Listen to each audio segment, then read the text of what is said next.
जय श्री कृष्ण। दोस्तों, आपका स्वागत है हमारे चैनल KTV स्टोरी में।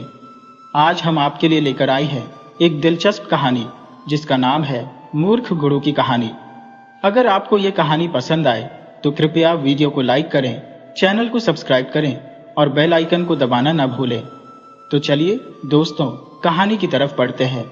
एक समय की बात है, एक गांव में पंडित मायानाथ नाम के एक प्रसिद्ध गुरुजी रहते थे। वे खुद को बहुत बड़ा ज्ञानी और तांत्रिक मानते थे। गांव के लोग उन्हें बहुत सम्मान की नजर से देखते थे, क्योंकि उन्होंने हमेशा खुद को एक महान साधक और सिद्ध पुरुष के रूप में पेश किया था। उनकी बातों में इतना असर था कि लोग उनके हर शब्द को सच मान लेते थे। वे जो भी कहते, भक्त बिना सोचे समझे उस पर विश्वास कर लेते। गुरुजी को यह बात बहुत पसंद थी कि लोग उनकी आज्ञा का पालन करते हैं और बिना किसी सवाल के उनकी हर बात को सच मानते हैं। गुरुजी का आश्रम गांव के किनारे एक बड़े पीपल के पेड़ के नीचे बना हुआ था। वहां हर दिन भक्तों की भीड़ लगी रहती थी। लोग अपनी समस्याएं लेकर आते और गुरुजी उन्हें अजीब अजीब उपाय बताते। कोई भी उनकी बातों को टोकने की हिम्मत नहीं करता था, क्योंकि जिसने भी उनके ज्ञान पर सवाल उठाया उसे गुरुजी ने श्राप देने की धमकी दी। धीरे धीरे गांव के लोग उनसे डरने लगे और उनकी हर बात को आंख मूंदकर मानने लगे। लेकिन गुरुजी को इस बात का एहसास नहीं था कि यह डर और अंधविश्वास उनकी मूर्खता को ज्यादा दिन तक छिपा नहीं पाएगा। गुरुजी को अपनी बुद्धिमत्ता पर इतना घमंड था कि वे किसी से भी सीखने के लिए तैयार नहीं थे। एक दिन गांव में एक बुजुर्ग यात्री आया जो दूर दूर की जगहों पर घूम चुका था और कई गुरुकुलों में विद्या प्राप्त कर चुका था। उसने गुरुजी की बातें सुनी और उसे लगा कि गुरुजी के ज्ञान में कुछ कमी है। उसने विनम्रता से गुरुजी से कहा, गुरुदेव, क्या आपने कभी किसी अन्य विद्वान के साथ शास्त्रार्थ किया है? गुरुजी को यह सवाल सुनते ही गुस्सा आ गया। उन्होंने क्रोध में कहा, मूर्ख, तुम कौन होते हो मेरी परीक्षा लेने वाले? मैं इस क्षेत्र का सबसे बड़ा ज्ञानी हूं। मेरे सामने किसी भी विद्वान की बुद्धि नहीं टिक सकती। बुजुर्ग यात्री मुस्कुराया और बोला, गुरुदेव, ज्ञान का सही मूल्यांकन तभी हो सकता है जब उसका परीक्षण किया जाए। बिना परीक्षण के ज्ञान का घमंड करना मूर्खता है। गुरुजी को यह बात चुभ गई। उन्होंने अपने भक्तों से कहा, इस अज्ञानी को आश्रम से बाहर निकाल दो। यह मेरी प्रतिष्ठा को ठेस पहुंचाने आया है। भक्तों ने बिना किसी तर्क के गुरुजी का आदेश मान लिया और बुजुर्ग यात्री को धक्के देकर बाहर निकाल दिया। गांव वालों ने यह सब देखा, लेकिन कोई भी गुरुजी के खिलाफ बोलने की हिम्मत नहीं कर सका। समय बीतता गया और गुरुजी का घमंड बढ़ता गया।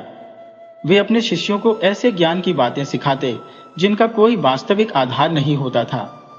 उदाहरण के लिए, एक बार एक किसान उनके पास आया और बोला, गुरुदेव, इस साल मेरे खेत में फसल नहीं हुई। बारिश भी बहुत कम हुई है। क्या कोई उपाय है? गुरुजी ने बिना कुछ सोचे कहा, तुम्हारे खेत की मिट्टी में ग्रहों का दोष आ गया है। अगर तुम अपने खेत की चारों ओर 5 बार उल्टे पैर चलते हुए घूमो और फिर कुएं में एक मटकी दूध डालोगे तो बारिश अवश्य होगी। किसान को यह उपाय अजीब लगा, लेकिन वह गुरुजी के क्रोध से डरता था। उसने वैसा ही किया जैसा गुरुजी ने कहा, लेकिन बारिश नहीं हुई। जब वह दोबारा गुरुजी के पास गया और कहा कि उपाय काम नहीं कर रहा है, तो गुरुजी ने कहा, तुमने श्रद्धा से उपाय नहीं किया होगा, इसीलिए इसका प्रभाव नहीं हुआ। श्रद्धा ही सबसे बड़ी शक्ति है। किसान निराश होकर लौट गया, लेकिन धीरे धीरे अन्य लोगों को भी यह एहसास होने लगा कि गुरुजी के उपाय केवल दिखावा है। लेकिन कोई भी खुलकर यह बात कहने की हिम्मत नहीं कर पा रहा था। गांव में धीरे धीरे एक अजीब माहौल बन रहा था। कुछ लोग गुरुजी के कट्टर भक्त थे, जबकि कुछ उनकी बातों पर संदेह करने लगे थे। लेकिन संदेह करने वालों की संख्या कम थी, क्योंकि गुरुजी ने भक्तों के मन में यह डर बैठा दिया था कि जो भी उनके ज्ञान पर शक करेगा उसे पाप लगेगा और उसका जीवन कष्टमय हो जाएगा। इसी बीच एक नई घटना घटी जिसने गुरुजी के घमंड को और बढ़ा दिया। गांव में एक औरत अपने बीमार बेटे को लेकर आई और गुरुजी से प्रार्थना करने लगी, गुरुदेव, मेरा बेटा बहुत बीमार है। कृपया कुछ ऐसा उपाय बताइए जिससे यह ठीक हो जाए। गुरुजी ने अपनी आंखें बंद की और गंभीर स्वर में बोले, इसका कारण तुम्हारे पिछले जन्म के पाप है। जब तक तुम नदी में एक सोने की चूड़ी प्रवाहित नहीं करोगी, तब तक तुम्हारा बेटा ठीक नहीं होगा। महिला बहुत गरीब थी, उसके पास सोने की चूड़ी नहीं थी, लेकिन फिर भी उसने उधार लेकर चूड़ी खरीदी और नदी में प्रवाहित कर दी। कुछ दिनों बाद उसका बेटा खुद ही धीरे धीरे ठीक हो गया। गांव वालों ने मान लिया कि यह गुरुजी की कृपा से हुआ है, लेकिन असल में यह सिर्फ संयोग था। गुरुजी का घमंड 7वें आसमान पर था। वे खुद को अवतार मानने लगे और गांव वालों को अपनी मर्जी से नचाने लगे, लेकिन वे नहीं जानते थे कि उनका यह घमंड बहुत जल्द उनकी मूर्खता को उजागर करने वाला था। एक बड़ी साजिश उनके खिलाफ तैयार हो रही थी, जो उनके पूरे अस्तित्व को हिला कर रख देगी। गुरुजी का प्रभाव दिन ब दिन बढ़ता जा रहा था। गांव के लोग अब आंख मूंद कर उनकी हर बात मानने लगे थे। वे जो भी कहते, भक्त बिना किसी तर्क वितर्क के उसे स्वीकार कर लेते। यह अंधभक्ति इतनी गहरी हो चुकी थी कि अगर गुरुजी दिन को रात और रात को दिन कह देते, तो भी उनके अनुयायी बिना किसी संदेह के उनकी बात को सत्य मानते। यह स्थिति गुरुजी के लिए बहुत अनुकूल थी, क्योंकि अब वे जो चाहे कह सकते थे और भक्त उसे पालन करने के लिए तैयार रहते थे। गुरुजी का आश्रम अब सिर्फ गांव तक सीमित नहीं रहा था। आसपास के गांवों से भी लोग उनके दर्शन करने आने लगे थे। उनके प्रवचनों में हर दिन बड़ी संख्या में लोग इकट्ठा होते थे। वे अपने प्रवचनों में कहते कि संसार मोह माया का जाल है और केवल उनके बताए मार्ग पर चलकर ही मोक्ष की प्राप्ति हो सकती है। उनके शिष्य और अनुयायी उनकी बातों को पूरी तरह से स्वीकार कर चुके थे। वे बिना कुछ सोचे समझे उनकी हर आज्ञा का पालन करने लगे थे। एक दिन गांव के एक बुजुर्ग किसान ने गुरुजी से पूछा, गुरुदेव, क्या सच में हमारी किस्मत पहले से लिखी हुई है? क्या हम अपनी मेहनत से उसे बदल नहीं सकते? गुरुजी ने गंभीरता से जवाब दिया, जो लिखा है वही होगा। किस्मत को बदलने की हिम्मत किसी में नहीं है। यदि किसी को अपनी तकदीर बदलनी है तो उसे मेरी शरण में आना होगा और मेरे बताए नियमों का पालन करना होगा, तभी वह अपने पापों से मुक्त हो सकता है। गांव वालों ने इसे एक अटल सत्य मान लिया और अब वे अपने दुखों और परेशानियों का हल मेहनत में नहीं, बल्कि गुरुजी के बताए उपायों में ढूंढने लगे। धीरे धीरे वे आलसी और अकर्मण्य होते जा रहे थे। खेती बाड़ी छोड़कर वे अधिकतर समय गुरुजी के आश्रम में भजन कीर्तन करने और चमत्कारों की आस लगाए बैठे रहते थे। गुरुजी इस स्थिति से बहुत प्रसन्न थे। अब उनके पास बहुत धन संपत्ति आने लगी थी। भक्त उन्हें उपहार में सोना, चांदी, अनाज, कपड़े और पैसे देने लगे थे। वे इसे धर्म और पुण्य का काम समझते थे। लेकिन इस अंधभक्ति ने गुरुजी के दिमाग में और अधिक अहंकार भर दिया। वे अब खुद को किसी देवता से कम नहीं समझते थे। लेकिन इस अंधभक्ति के कारण गांव में कई समस्याएं भी उत्पन्न होने लगी थी। गांव के लोग अब हर समस्या के हल के लिए गुरुजी के पास जाने लगे थे, चाहे वह बीमारी हो, व्यापार में नुकसान हो या पारिवारिक विवाद। गुरुजी हर समस्या का समाधान अपने ढंग से देते, जो अक्सर तर्कहीन होता। एक दिन गांव के एक व्यापारी ने आकर कहा, गुरुदेव, मेरा व्यापार बहुत घाटे में चल रहा है। कोई उपाय बताइए जिससे मेरा व्यापार फिर से फल फूल सके। गुरुजी ने अपनी आंखें बंद की, कुछ देर तक ध्यान लगाया और फिर बोले, यह तुम्हारे पूर्वजों के पापों का परिणाम है। यदि तुम अपने घर के आंगन में 5 काले मुर्गे छोड़ोगे और 7 रातों तक बिना भोजन किए रहोगे, तो तुम्हारे व्यापार में फिर से लाभ होने लगेगा। व्यापारी ने बिना कुछ सोचे समझे गुरुजी की बात मान ली और वैसा ही किया। लेकिन कुछ हफ्तों बाद भी उसके व्यापार में कोई सुधार नहीं हुआ। उसने फिर गुरुजी से आकर कहा, गुरुदेव, मैंने आपकी दी हुई विधि पूरी श्रद्धा से अपनाई, लेकिन मेरा व्यापार अभी भी घाटे में है। गुरुजी ने गंभीर स्वर में कहा, इसका अर्थ यह है कि तुमने विधि में कहीं ना कहीं त्रुटि कर दी होगी। श्रद्धा से किया गया उपाय कभी असफल नहीं होता। अब तुम्हें एक और उपाय करना होगा। व्यापारी अब पूरी तरह से गुरुजी के चंगुल में फंस चुका था। उसने अगले उपाय के लिए हामी भर दी। गुरुजी ने उसे एक और कठिन और महंगा उपाय बता दिया। धीरे धीरे गांव के कई अन्य लोग भी इसी तरह से गुरुजी के भ्रमजाल में फंसते जा रहे थे। लेकिन इस अंधभक्ति के कारण गांव में कई परेशानियां भी बढ़ने लगी थी। लोग अब मेहनत करना छोड़ रहे थे और हर चीज के लिए गुरुजी के आशीर्वाद पर निर्भर हो रहे थे। कई लोगों ने अपने गहने और जमीन जायदाद बेचकर गुरुजी को दान में दे दी थी ताकि वे उनके पापों से मुक्त हो सकें। इसी बीच गांव में एक शिक्षित युवक आया जिसका नाम समीर था। वह बचपन में ही गांव छोड़कर शहर पढ़ाई करने चला गया था और अब वापस लौटा था। उसने गांव की बदली हुई स्थिति देखकर हैरानी जताई।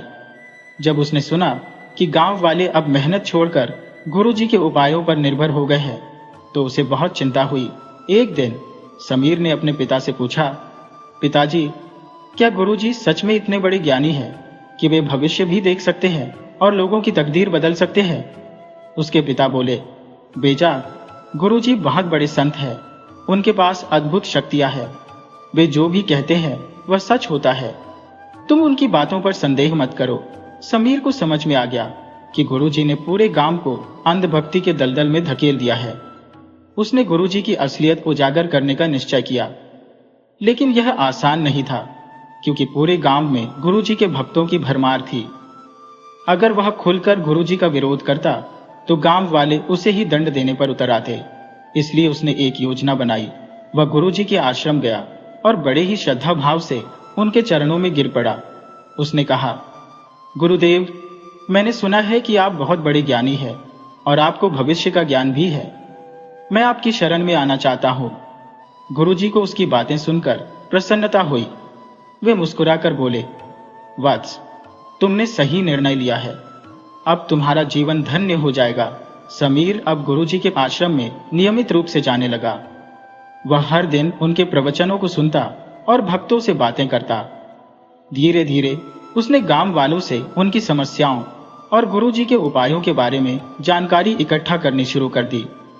उसे यह समझ में आ गया कि गुरुजी के सभी उपाय केवल अंधविश्वास पर आधारित थे और उनका वास्तविकता से कोई लेना देना नहीं था। लेकिन समीर जानता था कि केवल जानकारी इकट्ठा कर लेना काफी नहीं है। उसे कुछ ऐसा करना होगा जिससे गांव वालों की आंखें खुले। इसलिए उसने गुरुजी को उनकी ही बातों में फंसाने की योजना बनाई। वह जानता था कि यदि गुरुजी को सच्चाई का सामना करना पड़े तो वे खुद ही अपने जाल में फंस जाएंगे। गुरुजी अब भी इस बात से अनजान थे कि उनका सबसे बड़ा भक्त बनने का दिखावा करने वाला समीर ही उनके पतन की नींव रखने वाला था। लेकिन समीर को भी यह नहीं पता था कि यह लड़ाई इतनी आसान नहीं होगी। गुरुजी केवल मूर्ख नहीं थे, बल्कि वे बहुत चालाक भी थे। समीर अब गुरुजी के सबसे विश्वसनीय अनुयायियों में से एक बन चुका था। हर प्रवचन में वह सबसे आगे बैठता, उनके हर शब्द को ध्यान से सुनता और श्रद्धा से सिर हिलाता। गांव वाले अब उसे भी एक आदर्श भक्त मानने लगे थे, लेकिन उसके मन में कुछ और ही चल रहा था। वह धैर्यपूर्वक सही समय का इंतजार कर रहा था जब वह गुरुजी की असलियत को सबके सामने ला सके। गुरुजी के आश्रम में समीर की बढ़ती भक्ति देखकर गुरुजी भी प्रसन्न थे। वे सोचते थे कि यह युवक गांव वालों पर उनका प्रभाव और बढ़ा सकता है। इसलिए वे समीर को विशेष ध्यान देने लगे। एक दिन गुरुजी ने उसे अपने पास बुलाया और बोले, वत्स, तुम्हारी भक्ति से मैं प्रसन्न हूं। अब समय आ गया है कि मैं तुम्हें कुछ गुप्त ज्ञान प्रदान करूं। समीर ने हाथ जोड़कर सिर झुका लिया। गुरुदेव, मैं धन्य हो गया। कृपया मुझे वह ज्ञान दे जिससे मैं आपके चरणों में और अधिक समर्पित हो सकूं। गुरुजी ने उसे आश्रम के एक गुप्त कक्ष में बुलाया। वहां पहुंचकर उन्होंने धीरे से कहा, वत्स, यह संसार केवल बाहरी आंखों से देखी जाने वाली वास्तविकता नहीं है। असली शक्ति भीतर होती है जिसे केवल सिद्ध पुरुष ही देख सकते हैं। मैं तुम्हें ऐसी सिद्धि प्राप्त करने का रहस्य सिखाऊंगा जिससे तुम भी अदृश्य शक्तियों से संपर्क कर सकोगे। समीर ने विस्मय से आंखें फैला ली। गुरुदेव, क्या सच में ऐसा संभव है? गुरुजी ने गंभीर स्वर में कहा। संभव ही नहीं, यह सत्य है, लेकिन इसके लिए तुम्हें मेरी हर आज्ञा का पालन करना होगा। समीर ने तुरंत हामी भर दी। गुरुजी ने उसे 7 दिनों तक उपवास रखने और आधी रात को जंगल में जाकर एक विशेष मंत्र जाप करने का निर्देश दिया। समीर जानता था कि यह सब केवल उसे परखने के लिए किया जा रहा है, लेकिन वह भी पूरी तैयारी के साथ आया था। उसने गुरुजी की हर बात को पूरी निष्ठा से स्वीकार किया और 7 दिनों तक वही किया जो गुरुजी ने कहा। 7वें दिन समीर ने गुरुजी को आकर बताया कि उसने सारी साधना पूरी कर ली है। गुरुजी ने प्रसन्न होकर कहा, अति उत्तम, अब तुम सच्चे साधक बनने की ओर अग्रसर हो रहे हो। समीर ने उत्सुकता से पूछा, गुरुदेव, अब आगे क्या करना होगा? गुरुजी कुछ सोचकर बोले, अब तुम्हें सिद्धि की अंतिम परीक्षा देनी होगी। इस बार तुम्हें गांव के सबसे बड़े पेड़ के नीचे जाकर रात भर बिना हिले डुले साधना करनी होगी। अगर तुम्हारे मन में कोई भय नहीं होगा तो तुम्हें दिव्य दर्शन होंगे। समीर जानता था कि यह एक और धोखा है, लेकिन उसने तुरंत हामी भर दी। वह रात में गांव के सबसे बड़े पेड़ के नीचे जा बैठा, लेकिन उसने वहां अकेले साधना नहीं की। उसने कुछ गांव वालों को भी छिपकर देखने के लिए बुला लिया था, ताकि वे खुद देख सकें कि गुरुजी की बातें कितनी सच थी। रात भर कुछ नहीं हुआ। अगली सुबह समीर ने गांव वालों से कहा, गुरुजी की बात सच थी, मुझे दिव्य दर्शन हुए। गांव वालों ने उसकी बात पर विश्वास कर लिया, लेकिन समीर का असली इरादा कुछ और था। अब समीर ने गुरुजी की परीक्षा लेने की योजना बनाई। अगले दिन उसने गुरुजी के सामने एक झूठी समस्या रखी। वह उनके पास गया और बोला, गुरुदेव, मेरे ऊपर कोई अदृश्य शक्ति हावी हो रही है। जब भी मैं अकेला होता हूं, कोई मेरे कान में फुसफुसाता है। कभी कभी तो ऐसा लगता है कि कोई मुझे खींच रहा है। आप ही मुझे इस संकट से बचा सकते हैं। गुरुजी थोड़े घबरा गए। उन्होंने समीर को देखा और कुछ सोचते हुए बोले, यह एक गंभीर समस्या है। तुम्हें एक विशेष हवन करना होगा, उसके बाद ही तुम्हारी मुसीबत दूर होगी। समीर ने तुरंत कहा, गुरुदेव, हवन तो मैं अवश्य करूंगा, लेकिन कृपया पहले आप स्वयं जांच लें कि मुझे क्या हो रहा है। गुरुजी को पहली बार किसी ने इस तरह चुनौती दी थी, लेकिन वे अपनी छवि बनाए रखने के लिए तैयार हो गए। समीर उन्हें लेकर उसी पेड़ के पास गया जहां उसने रात को साधना की थी। वहां पहुंचते ही समीर ने पहले से छिपे गांव वालों को इशारा किया और अचानक पेड़ के पीछे से अजीबोगरीब आवाजें आने लगी। किसी ने खुसफुसाते हुए कहा, गुरुजी, हमने आपकी पोल खोल दी। गुरुजी घबरा गए। उनके चेहरे से सारा रंग उड़ गया। वे एकदम चौंक कर पीछे हटे और घबराई हुई आवाज में बोले, कौन है वहां? आवाज और तेज हो गई, गुरुजी, आपकी सिद्ध झूठी है। आप केवल गांव वालों को मूर्ख बना रहे हैं। गुरुजी अब पूरी तरह से डर चुके थे। उन्होंने समीर की ओर देखा, लेकिन वह शांत भाव से खड़ा था। गांव वाले, जो अब छिपे हुए थे, बाहर आ गए और बोले, गुरुजी, आप ही तो कहते थे कि आत्माएं केवल सच्चे साधकों से बात करती हैं, फिर आप क्यों डर गए? गुरुजी की हालत खराब हो गई। उनके पास कोई जवाब नहीं था। समीर ने गांव वालों की ओर देखा और बोला, गुरुजी की कथित शक्तियां केवल हमारी आस्था पर निर्भर थी। हमने जो मान लिया वही सच लगता था, लेकिन जब हमने तर्क से सोचना शुरू किया तो हमें समझ में आ गया कि यह सब केवल एक दिखावा है। गांव वालों को अब सच्चाई का एहसास होने लगा था। कुछ लोग अभी भी संशय में थे, लेकिन कई लोग अब समझ चुके थे कि वे कितने वर्षों से एक झूठे गुरु के चक्कर में पड़े थे। गुरुजी ने अब भी अपनी छवि बचाने की कोशिश की। उन्होंने क्रोधित होकर कहा, यह सब छलावा है। समीर ने कोई जादू किया है। लेकिन अब गांव वाले इतनी आसानी से बहकने वाले नहीं थे। वे धीरे धीरे सच्चाई को स्वीकार करने लगे। समीर ने अब अंतिम वार करने की योजना बनाई। उसने गुरुजी के आश्रम में जाकर उनके सारे धन संपत्ति के स्रोतों की जांच करनी शुरू कर दी। उसने गांव वालों को दिखाया कि गुरुजी के पास कितना धन था, जो भक्तों के चढ़ावे से इकट्ठा हुआ था। अब तक जो लोग गुरुजी के अंधभक्त थे, वे भी धीरे धीरे उनकी असलियत समझने लगे। वे देख रहे थे कि कैसे गुरुजी ने उनके भोलेपन का फायदा उठाया था। गांव में अब चर्चा होने लगी थी कि गुरुजी को आश्रम से निकाल देना चाहिए। गुरुजी को पहली बार अपनी सत्ता डगमगाती हुई महसूस हो रही थी। उन्होंने तुरंत एक नई चाल सोची। वे समीर को ही दोषी ठहराने की योजना बना रहे थे, लेकिन क्या उनकी यह चाल कामयाब होगी? क्या गांव वाले अब भी उनकी बात मान लेंगे, या फिर समीर पूरी तरह से गुरुजी के झूठ को बेनकाब करने में सफल हो जाएगा? गुरुजी के लिए हालात बिगड़ने लगे थे। समीर ने उनके आश्रम की हकीकत धीरे धीरे गांव वालों के सामने उजागर कर दी थी। कई लोग जो पहले आंख मूंद कर गुरुजी की बातों को मानते थे, अब शक करने लगे थे। लेकिन गुरुजी इतने सालों से गांव में अपनी पकड़ बनाए हुए थे। वे इतनी आसानी से हार मानने वाले नहीं थे। समीर को लगता था कि अब गांव वाले पूरी तरह से गुरुजी के प्रभाव से बाहर आ चुके हैं, लेकिन गुरुजी ने अभी भी कुछ कट्टर भक्तों को अपने पक्ष में बनाए रखा था। वे जानते थे कि अगर वे समीर को ही दोषी ठहरा दें तो स्थिति पलट सकती है। उन्होंने एक चाल चली। गुरुजी ने अपने आश्रम में एक विशेष सभा बुलाई। उन्होंने घोषणा की कि वे एक चमत्कार करके यह साबित करेंगे कि वे वास्तव में सिद्ध पुरुष हैं। उन्होंने गांव वालों से कहा, जो लोग मेरे ऊपर संदेह कर रहे हैं वे आज अपनी आंखों से देख लेंगे कि मेरी सिद्धियां वास्तविक है। गांव में इस घोषणा से हड़कंप मच गया। जो लोग समीर की बातों से प्रभावित होकर गुरुजी पर शक करने लगे थे, वे भी चमत्कार देखने के लिए उत्सुक हो गए। समीर को भी यह समझ में आ गया कि गुरुजी अब कोई बड़ा नाटक करने वाले हैं। उसने तय किया कि वह इस बार भी उनकी सच्चाई को उजागर करेगा। सभा के दिन गुरुजी ने अपने चमत्कार की तैयारी कर रखी थी। उन्होंने कहा कि वे गांव के सबसे कमजोर बीमार व्यक्ति को अपने मंत्रों से ठीक कर देंगे। गांव के एक बूढ़े व्यक्ति को लाया गया जो महीनों से बिस्तर पर पड़ा हुआ था। गुरुजी ने सबके सामने अपनी आंखें बंद की और जोर जोर से मंत्र पढ़ने लगे। उनके कट्टर भक्त इस दौरान उनके चारों ओर घेरा बनाकर खड़े हो गए ताकि कोई उनकी चाल को समझ न सके।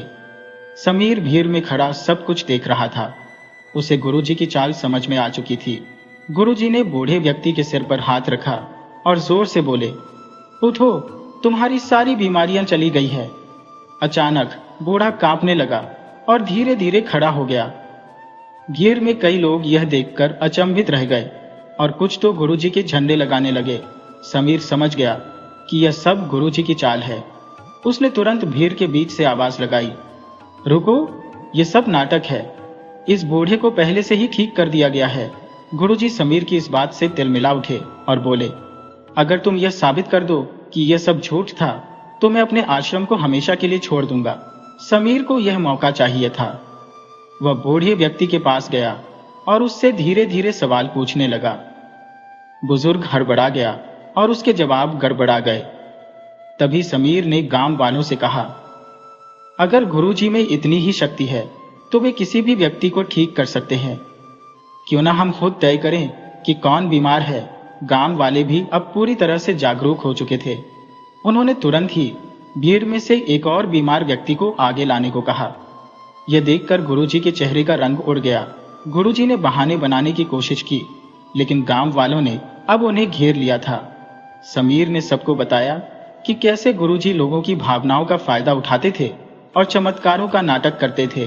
धीरे धीरे गांव वालों को समझ आ गया कि वे इतने वर्षों तक एक धोखेबाज के चंगुल में फंसे हुए थे। गुस्साए गांव वालों ने गुरुजी को अपने गांव से बाहर निकालने का फैसला किया। कुछ भक्त अभी भी गुरुजी के पक्ष में थे, लेकिन जब बहुमत उनके खिलाफ हो गया तो गुरुजी को गांव छोड़कर जाना पड़ा। गांव में एक नए युग की शुरुआत हुई।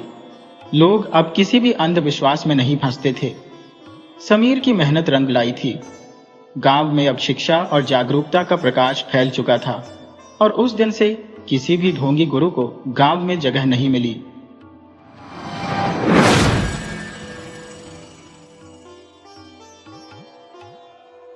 सदियों पुरानी बात है, जब एक नगर में माखन लाल नाम का एक सौदागर रहता था। उस सौदागर का व्यापार दूर दूर के देशों तक फैला हुआ था। उसके पास धन दौलत और जमीन जायदाद की कोई कमी नहीं थी। सौदागर की पत्नी एक बहुत ही नेक दिल और धार्मिक विचारों वाली औरत थी। वह घर में काम करने वाले नौकरों के साथ भी बहुत अच्छा बर्ताव करती थी। यहाँ तक कि वह नौकरों को अपने साथ बिठाकर खाना खिलाती थी। उसकी नजरों में चाहे कोई मामूली सा नौकर हो या फिर कोई बड़ा आदमी, वह सबके साथ बड़े ही प्यार से पेश आती थी। उस सौदागर के घर में एक बूढ़ी नौकरानी थी। उसने अपनी सारी जिंदगी सौदागर के घर में ही नौकरी करते करते बिता दी थी। सौदागर के घर में काम करने वाले सभी नौकर उस बुढ़िया को अम्मा कहकर बुलाते थे। व्यापारी की पत्नी ने कभी भी उस बुढ़िया को अपने घर की नौकरानी नहीं समझा। वह तो उसे अपने घर का सदस्य ही मानती थी। सौदागर भी बूढ़ी अम्मा के साथ अपने दिल की हर बात कर लिया करता था। इसी दौरान सौदागर की पत्नी गर्भवती हो गई। अब सभी लोग इस आने वाली औलाद का बड़ी ही बेसब्री से इंतजार कर रहे थे। कुछ महीनों के बाद एक दिन ऐसा भी आया जब सौदागर की जिंदगी में अंधेरा सा छा गया। जब उस सौदागर की पत्नी ने एक बहुत ही सुंदर बेटी को जन्म दिया, लेकिन जैसे ही बच्ची का जन्म हुआ, सौदागर की पत्नी इस दुनिया से चल बसी। पत्नी की मौत ने सौदागर को गहरे सदमे में डाल दिया। सौदागर की पत्नी की मौत की खबर पूरे शहर में फैल चुकी थी। सभी लोगों को इस बात का बड़ा ही दुख था, जबकि सौदागर के मन में यह बात बैठ गई थी कि बेटी के पैदा होते ही मेरी पत्नी इस दुनिया से चली गई। अगर ये पैदा ना हुई होती तो आज मेरी पत्नी मेरे साथ होती।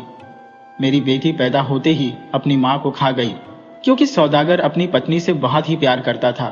उससे अपनी पत्नी की मौत बर्दाश्त नहीं हो पा रही थी। उसने पहले ही दिन से अपनी बेटी की शक्ल तक नहीं देखी।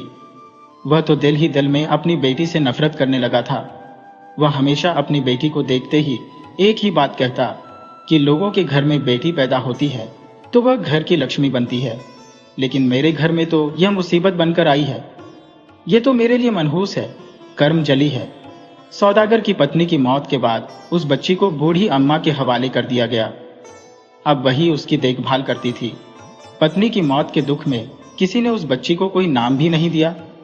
बूढ़ी अम्मा उसे गुड़िया रानी कहकर बुलाती थी। सौदागर को लोगों ने बहुत ही समझाया कि जो होना था वह तो हो चुका। शायद आपका और आपकी पत्नी का साथ यहीं तक था, फिर आप क्यों अपनी बेटी से नफरत करते हैं? सौदागर के दोस्तों, रिश्तेदारों ने उसे बहुत ही समझाया, लेकिन सौदागर की समझ में कुछ भी नहीं आ रहा था। वह तो बस अपनी बेटी को ही अपनी पत्नी की मौत की वजह समझता रहा। अब तो सौदागर अपनी बेटी से इतनी नफरत करने लगा था कि जब भी उसकी बेटी उसके सामने आती तो वह अपना मुंह फेर कर वहां से चला जाता। सौदागर का अपने व्यापार और कारोबार पर कोई ध्यान ही नहीं था। जितने भी व्यापारियों के साथ उसका लेन देन था वह सब कुछ भूल बैठा था। सौदागर की ऐसी हालत देखकर सभी लोगों को यह फिक्र होने लगी। बूढ़ी अम्मा को भी सौदागर की बहुत ही चिंता थी और उसने एक दिन सौदागर को समझाया कि हुजूर, अगर आप ऐसा ही करते रहेंगे तो आपका इतना बड़ा कारोबार इसका क्या होगा? अगर बाकी लोगों को आपकी हालत के बारे में पता चल गया तो लोग जरा भी देर नहीं लगाएंगे और आपके कारोबार को हड़प लेंगे। अपनी बूढ़ी नौकरानी की बातें सौदागर की समझ में आने लगी, लेकिन वह अपनी पत्नी की मौत को भुला नहीं पा रहा था। उसकी बेटी रोती रहती, तब भी सौदागर अपनी बेटी की तरफ एक नजर भी नहीं देखता था। बूढ़ी अम्मा उसकी बेटी की बहुत ही अच्छे से देखभाल कर रही थी, परंतु सौदागर तो अपनी बेटी को मनहूस और कर्मजली कहता था, इसीलिए उसकी बेटी का नाम कर्मजली पड़ गया।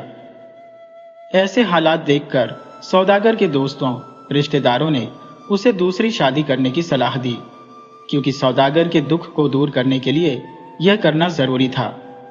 वैसे भी छोटी बच्ची को एक माँ की जरूरत थी, क्योंकि आखिर कब तक वह बूढ़ी अम्मा बच्ची का ख्याल रखती।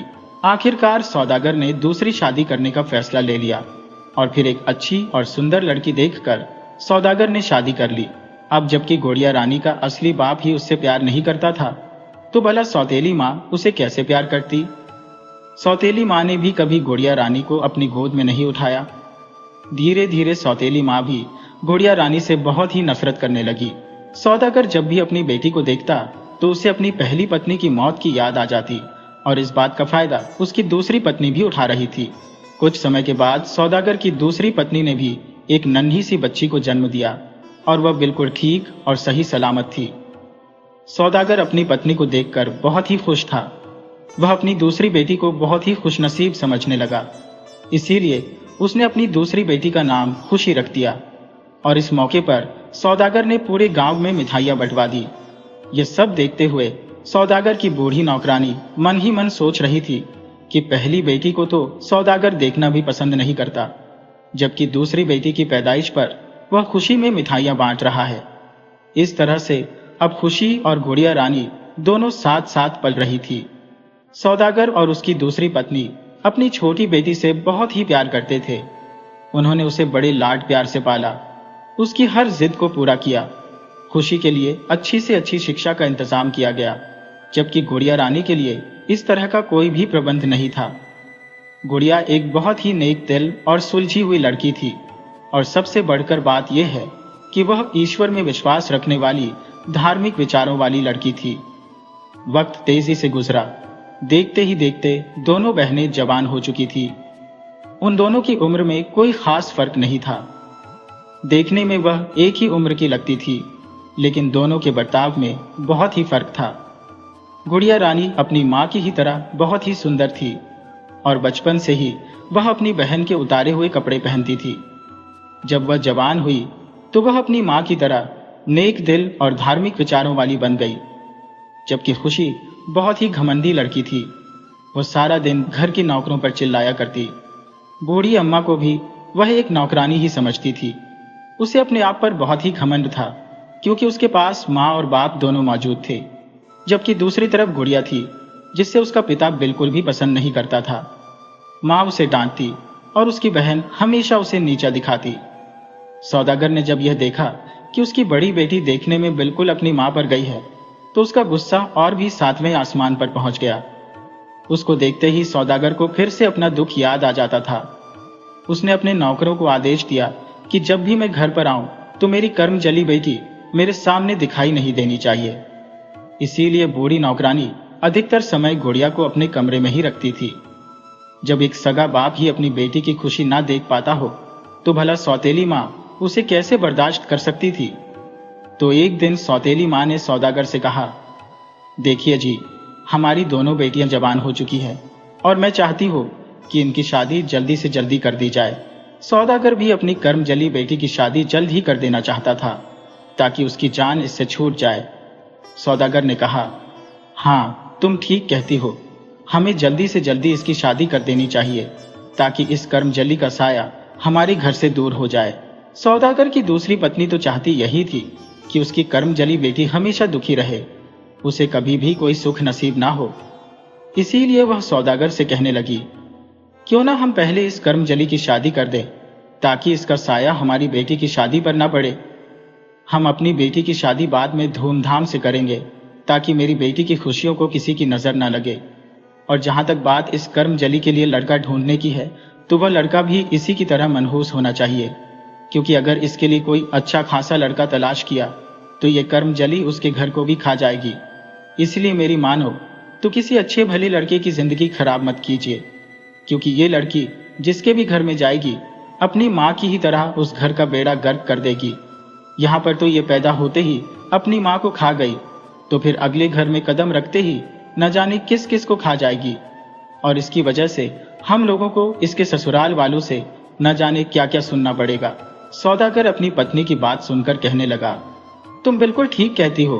और फिर सौदागर ने अपने कुछ आदमियों को बुलाया और उनसे कहने लगा, मेरी कर्मजली बेटी के लिए कोई लूला लंगड़ा गरीब भिखारी तलाश करो, जिस लड़के का कोई खानदान ना हो। सौदागर के आदमी ऐसे ही लड़के की तलाश में निकल पड़े। वे लोग अलग अलग इलाकों में जाकर ऐसे लड़के को ढूंढने लगे। जब वे घूमते घूमते एक दूसरे गांव में पहुंचे तो उन्होंने देखा कि एक बुढ़िया भिखारिन भीख मांग रही थी, साथ ही उसका बेटा भी बैठा हुआ था। सौदागर के आदमी उस बुढ़िया के पास आए और कहने लगे, बूढ़ी अम्मा, हम तुम्हारे बेटे के लिए रिश्ता लेकर आए हैं। हमारे मालिक, जो कि एक बहुत बड़े सौदागर है, उनकी बड़ी बेटी की शादी तुम्हारे बेटे से करना चाहते हैं। बुढ़िया भिखारिन कहने लगी, बेटा, क्यों हमसे मजाक करते हो? हम तो पहले ही किस्मत के सताए हुए हैं। हमें सुबह से किसी ने भीख तक नहीं दी, ऊपर से तुम लोग क्यों हमारा मजाक बनाते हो? भला हम जैसे गरीब लोगों के साथ कोई बड़ा आदमी क्यों अपना रिश्ता रखेगा? नौकर ने कहा, अम्मा, हम मजाक नहीं कर रहे।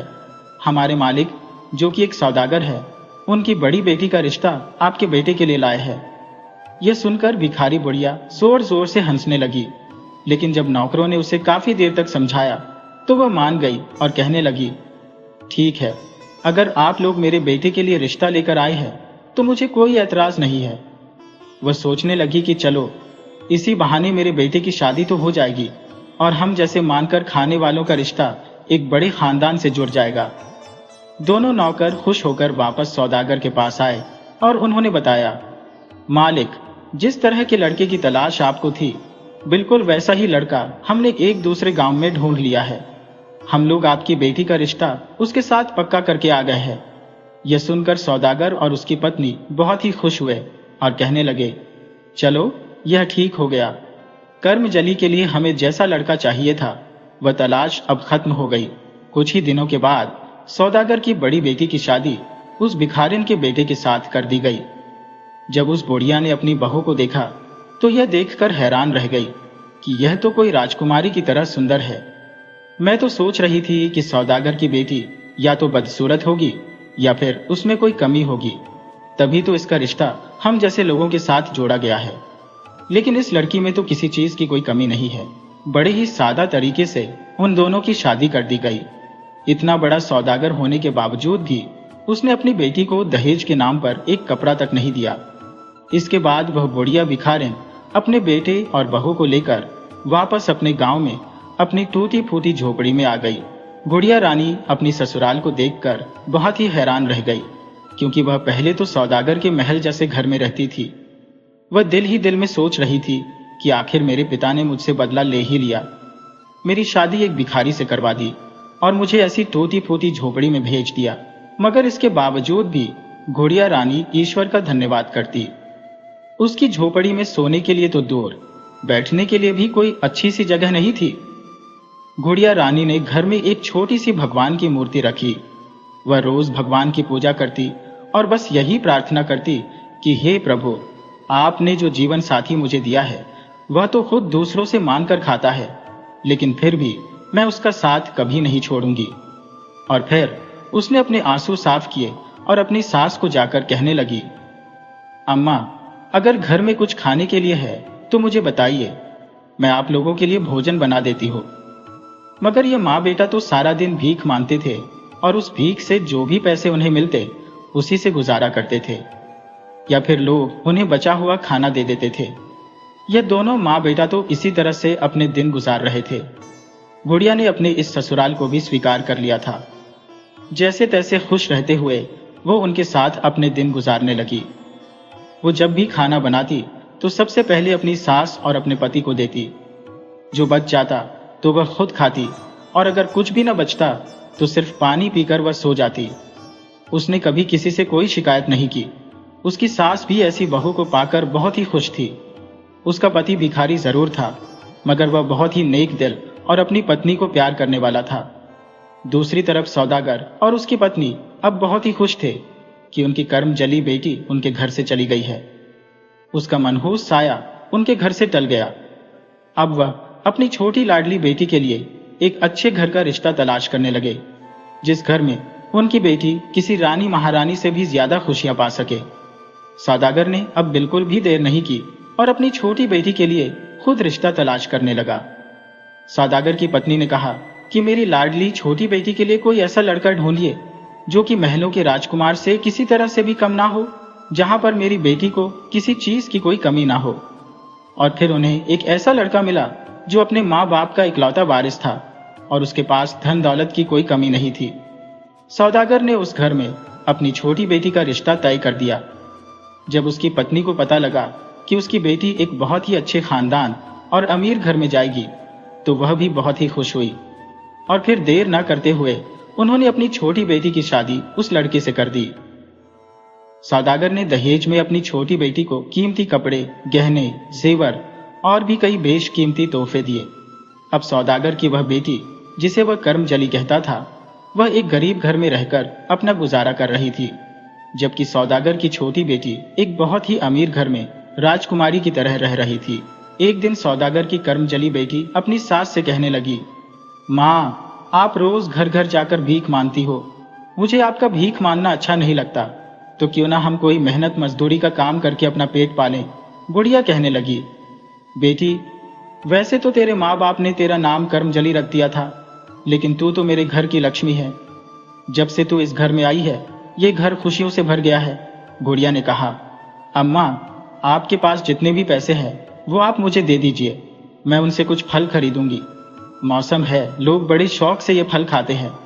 मैं फल बेचूंगी और जो भी मुनाफा होगा उससे हमारा अच्छा खासा गुजारा हो जाएगा। इस तरह से हम मेहनत की कमाई खाएंगे। जब रोज रोज लोगों से आप भीख मांगती हैं तो लोग आपको ठोकर मारते हैं।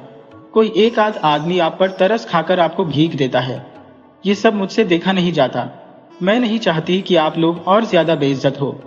आज से आप घर पर ही रहिए, क्योंकि बुढ़ापे की वजह से आप काफी कमजोर हो चुकी हैं। सास ने गुड़िया से कहा, बेटी, तू कहाँ इन सब चक्कर में पड़ रही है? तो गुड़िया बोली, नहीं माँ, तुम मेरी फिक्र मत करो, मैं सब कुछ संभाल लूंगी। और फिर माँ और बेटे ने भीख मांगकर जो भी पैसे इकट्ठे किए थे वह उन्होंने अपनी बहू के हाथ में रख दिए। बहू ने वह पैसे लिए और एक बांस की टोकरी में अनार और आम खरीद कर ले आई और फिर वह टोकरी लेकर नगर के रास्ते में बैठ गई, जहां पर काफी लोगों का आना जाना था। लोगों को उसके फल बहुत ही पसंद आए। बहुत से लोगों ने उसके आम और अनार खरीद लिए। अब उसकी टोकरी में सिर्फ एक आम और एक अनार ही बचा था। थोड़ी ही देर बाद वहां से एक महात्मा जी गुजरे। देखने में वह महात्मा कोई बहुत ही पहुंचे हुए सिद्ध लगते थे। वह महात्मा जी गुड़िया के पास आए और कहने लगे, बेटी, तुम्हारे आमों की खुशबू से मेरा मन आम खाने का कर रहा है। तो गुड़िया बोली, महात्मा जी, आप यह आम ले जाइए। महात्मा जी ने कहा, बेटी, मेरे पास तुम्हें देने के लिए कोई पैसे नहीं है। लड़की बोली, बाबा, आप पैसों की चिंता मत कीजिए। मैंने जो मुनाफा कमाना था वह तो मैं कमा चुकी हूँ। मेरे सारे फल बिक चुके हैं। लगता है ये फल सिर्फ आपके लिए ही बचे थे। आप बिना किसी चिंता के यह फल ले लीजिए। और फिर महात्मा जी ने वह बचा हुआ एक अनार और एक आम ले लिया और कहने लगे, बेटी, मेरे पास तुझे देने के लिए और कुछ तो नहीं है, लेकिन फिर भी मैं तुझे कुछ ना कुछ तो जरूर दूंगा। ये कहते हुए महात्मा जी ने अपने झोले में हाथ डाला और उसमें से एक मुट्ठी चावल निकाले, जो उन्होंने भिक्षा मांग मांग कर इकट्ठे किए थे। मुट्ठी भर चावल उन्होंने गुड़िया को दिए और कहा, बेटी, इस समय तो मेरे पास सिर्फ यही है, तो यही रख ले। गुड़िया ने वह मुट्ठी भर चावल अपने पास रख लिए। महात्मा जी ने आम और अनार खाए और गुड़िया को आशीर्वाद देते हुए वहां से चले गए। गुड़िया जब वापस अपने घर में आई तो उसने अपने कमाए हुए पैसे अपनी सास को दिए और कहा, माँ, आज तो अच्छा मुनाफा हो गया, मेरे सारे फल भी बिक गए। इसके साथ ही गुड़िया ने अपनी सास को महात्मा जी वाली सारी बात बताई और वह चावल उसने अपनी सास को दिखाते हुए कहा, माँ, यह मुट्ठी भर चावल मुझे उन महात्मा जी ने दिए थे। उसकी सास ने कहा, बेटा, जरूर वह महात्मा जी कोई पहुंचे हुए सिद्ध महात्मा होंगे। तू ऐसा कर, इन चावलों को एक पोटली में बांधकर अपने भगवान की मूर्ति के पास रख दे। गुड़िया ने ऐसा ही किया और इसके बाद सभी लोगों ने खाना खाया और चैन की नींद सो गए। जब सुबह हुई, गुड़िया उठी। नहाने धोने के बाद जब वह भगवान की पूजा करने लगी तो उसने देखा कि चावलों के दानों की जगह पर हीरे और मोती पड़े हुए थे। उनकी जगमगाहट से सारा घर चमक रहा था। यह देखते ही गुड़िया की आंखें हैरानी से फैल गईं।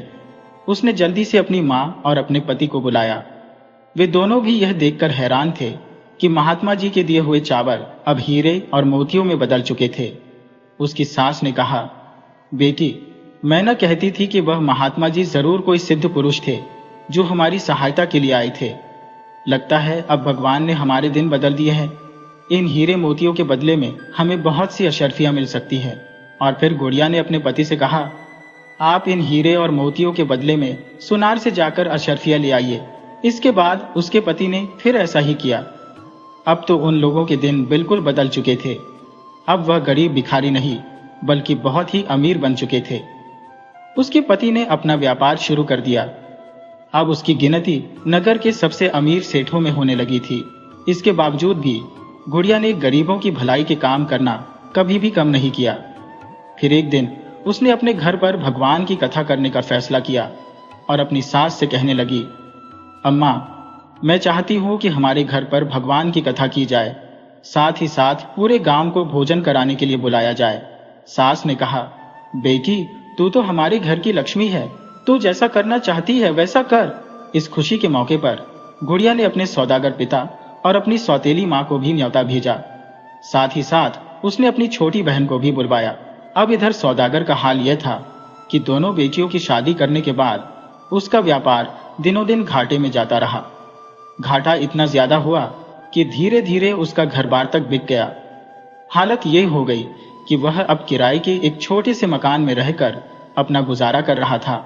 जब सौदागर और उसकी पत्नी को पता चला कि उनकी कर्मजली बेटी एक बहुत बड़ा महाभोज करने जा रही है, तो उन्होंने सोचा, भला वह गरीब ऐसा कैसे कर सकती है।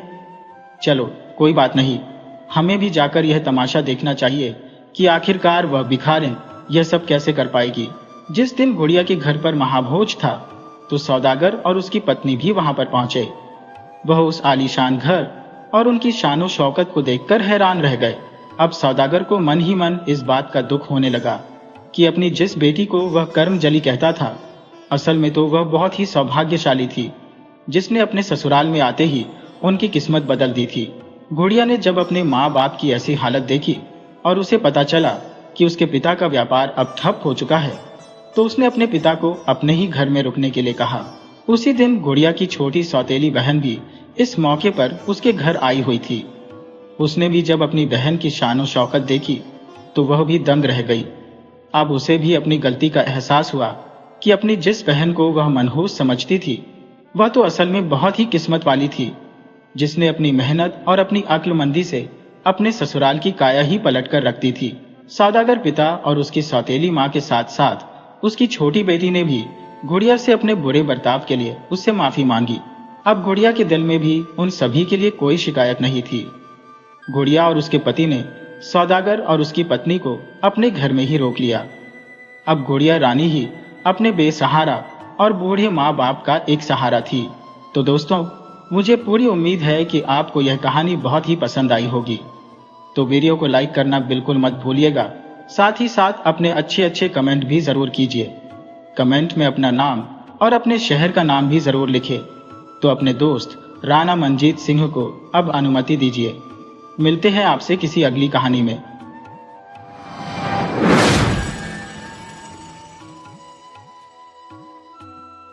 ये कहानी सैकड़ों साल पुरानी है, जब महात्मा संयंत अपने शिष्यों के साथ लोगों के कल्याण के लिए गांव-गांव घूमकर धर्म का प्रचार करते थे। उसी समय एक गांव में दुर्गेश नाम का एक बहुत ही गरीब किसान रहता था, लेकिन खेती बाड़ी से उसे कुछ भी नहीं मिलता था। उसके घर में 2 लोग थे, दुर्गेश और उसकी पत्नी। गांव में मेहनत मजदूरी करके दुर्गेश जो कुछ भी कमाता, उसी से अपना और अपनी पत्नी का पेट भरता था। एक दिन सुबह उठते ही जब वह घर से निकला कि कहीं पर उसे कुछ काम मिल जाए ताकि घर का गुजारा हो सके, वह चल रहा था कि उसने एक जगह पर लोगों से घिरे हुए अपने गांव के प्रधान को देखा। गांव के लोग गांव की साफ सफाई करने में लगे हुए थे। प्रधान उन्हें अलग अलग तरह के काम बता रहा था कि ऐसा करो और वैसा न करो। दुर्गेश ने जब यह सब देखा तो उसे कुछ समझ में नहीं आया कि आखिर क्या बात है। ये जानने के लिए वह उन लोगों के पास पहुंचा। वहां पर जाने के बाद उसने सुना कि गांव का प्रधान एक आदमी से कह रहा था, हाँ भाई, मैंने तुम्हारा नाम लिख लिया। तुमने 20 आदमी कहे ना? वह आदमी बोला, जी हाँ प्रधान जी। अच्छा, अब तुम जाओ और सारा इंतजाम बहुत अच्छे से करना। और फिर, अच्छा जी, बिल्कुल ठीक है, कहकर वह आदमी वहां से चला गया। इसी तरह से ग्राम प्रधान ने एक एक करके कई आदमियों को अपने पास बुलाया। लोग उसके पास आते रहे और ग्राम प्रधान उनका नाम लिखता रहा। उनके कहे के अनुसार आदमियों की संख्या लिखता। किसी के नाम 10, किसी के नाम 20 और किसी के नाम 50 आदमी। और फिर लोग हामी भरकर वहां से लौट जाते। गरीब दुर्गेश खड़ा हुआ ये सब कुछ देख रहा था। उसकी तो समझ में कुछ भी नहीं आ रहा था। वह बिल्कुल चुपचाप खड़ा हुआ ये सब कुछ देख रहा था। तभी प्रधान की नजर उस पर पड़ी तो वह उससे कहने लगा, अरे तुम यहां पर कब से खड़े हो? मैंने तो तुम्हें देखा ही नहीं। कहो, क्या तुम्हारा नाम भी लिख दो? बताओ, कितने आदमी लिखो? दुर्गेश ने कहा। कैसा नाम? कैसे आदमी? मेहरबानी करके आप साफ साफ बताइए कि आप नाम क्यों लिखना चाहते हैं? मैं कुछ समझा नहीं प्रधान जी। तब प्रधान बोला, अरे भाई, तुम ही नहीं मालूम कि महात्मा जी अपने 1000 शिष्यों के साथ हमारे गांव में पधार रहे हैं? देश विदेश में उनकी ख्याति फैल चुकी है। यह तो हमारे गांव का सौभाग्य है कि वह हमारे गांव में आ रहे हैं। ऐसे महात्माओं के दर्शन बड़े ही पुण्य से होते हैं। दुर्गेश बोला, हाँ प्रधान जी, आपका कहना बिल्कुल ठीक है। मैंने भी महात्मा जी का बहुत नाम सुना है। उनके दर्शन पाकर तो हमारा गांव धन्य हो जाएगा। प्रधान जी ने कहा, सुनो दुर्गेश, महात्मा जी के 1000 शिष्यों के लिए भोजन का इंतजाम करना है और ये काम कोई एक आदमी नहीं कर सकता। इसीलिए हमने फैसला किया है कि हम सब लोग मिलजुल कर इस पुण्य के काम में हाथ बटाए। गांव के सभी आदमी भिक्षुओं को अपने अपने घर में भोजन करवाएंगे। जिसमें जितनी शक्ति और जितना सामर्थ्य है वह उसी के हिसाब से 5, 10, 20 या इससे ज्यादा भिक्षुओं को अपने घर में भोजन करवाएगा। इसीलिए लोग अपना अपना नाम लिखवा रहे हैं। दुर्गेश बोला, आप ठीक कहते हैं प्रधान जी, इस पुण्य के काम में सभी को हाथ बटाना चाहिए। प्रधान बोला, तो फिर तुम बताओ कि कितने भिक्षुओं को तुम भोजन करवा सकोगे? कितने लोगों का नाम लिखूं तुम्हारे नाम पर? दुर्गेश ने कहा, प्रधान जी, आप तो मेरे हालात जानते हैं। काश मैं भी इस शुभ कार्य में हाथ बटा सकता, लेकिन मुझे तो खुद ही खाने के लाले पड़े हैं। मेरी सारी खेती महाजन के पास गिरवी है। प्रधान बोला, तो क्या तुम एक भी भिक्षु को अपने घर में भोजन नहीं करवा सकते? दुर्गेश ने कहा, मैं शर्मिंदा हूं महाराज, मुझे और ज्यादा लज्जित मत कीजिए। मेरी गरीबी आपसे छिपी नहीं है। प्रधान ने कहा, सुनो भाई, मैं तो साफ बात कहना ठीक समझता हूं। अपनी इस दशा के लिए तुम खुद ही जिम्मेवार हो। दुर्गेश ने हैरान होते हुए कहा, मैं जिम्मेवार हूं? वो भला कैसे? प्रधान बोला, अगर तुम जानना ही चाहते हो तो सुनो, लेकिन दुखी मत होना और ना ही नाराज होना।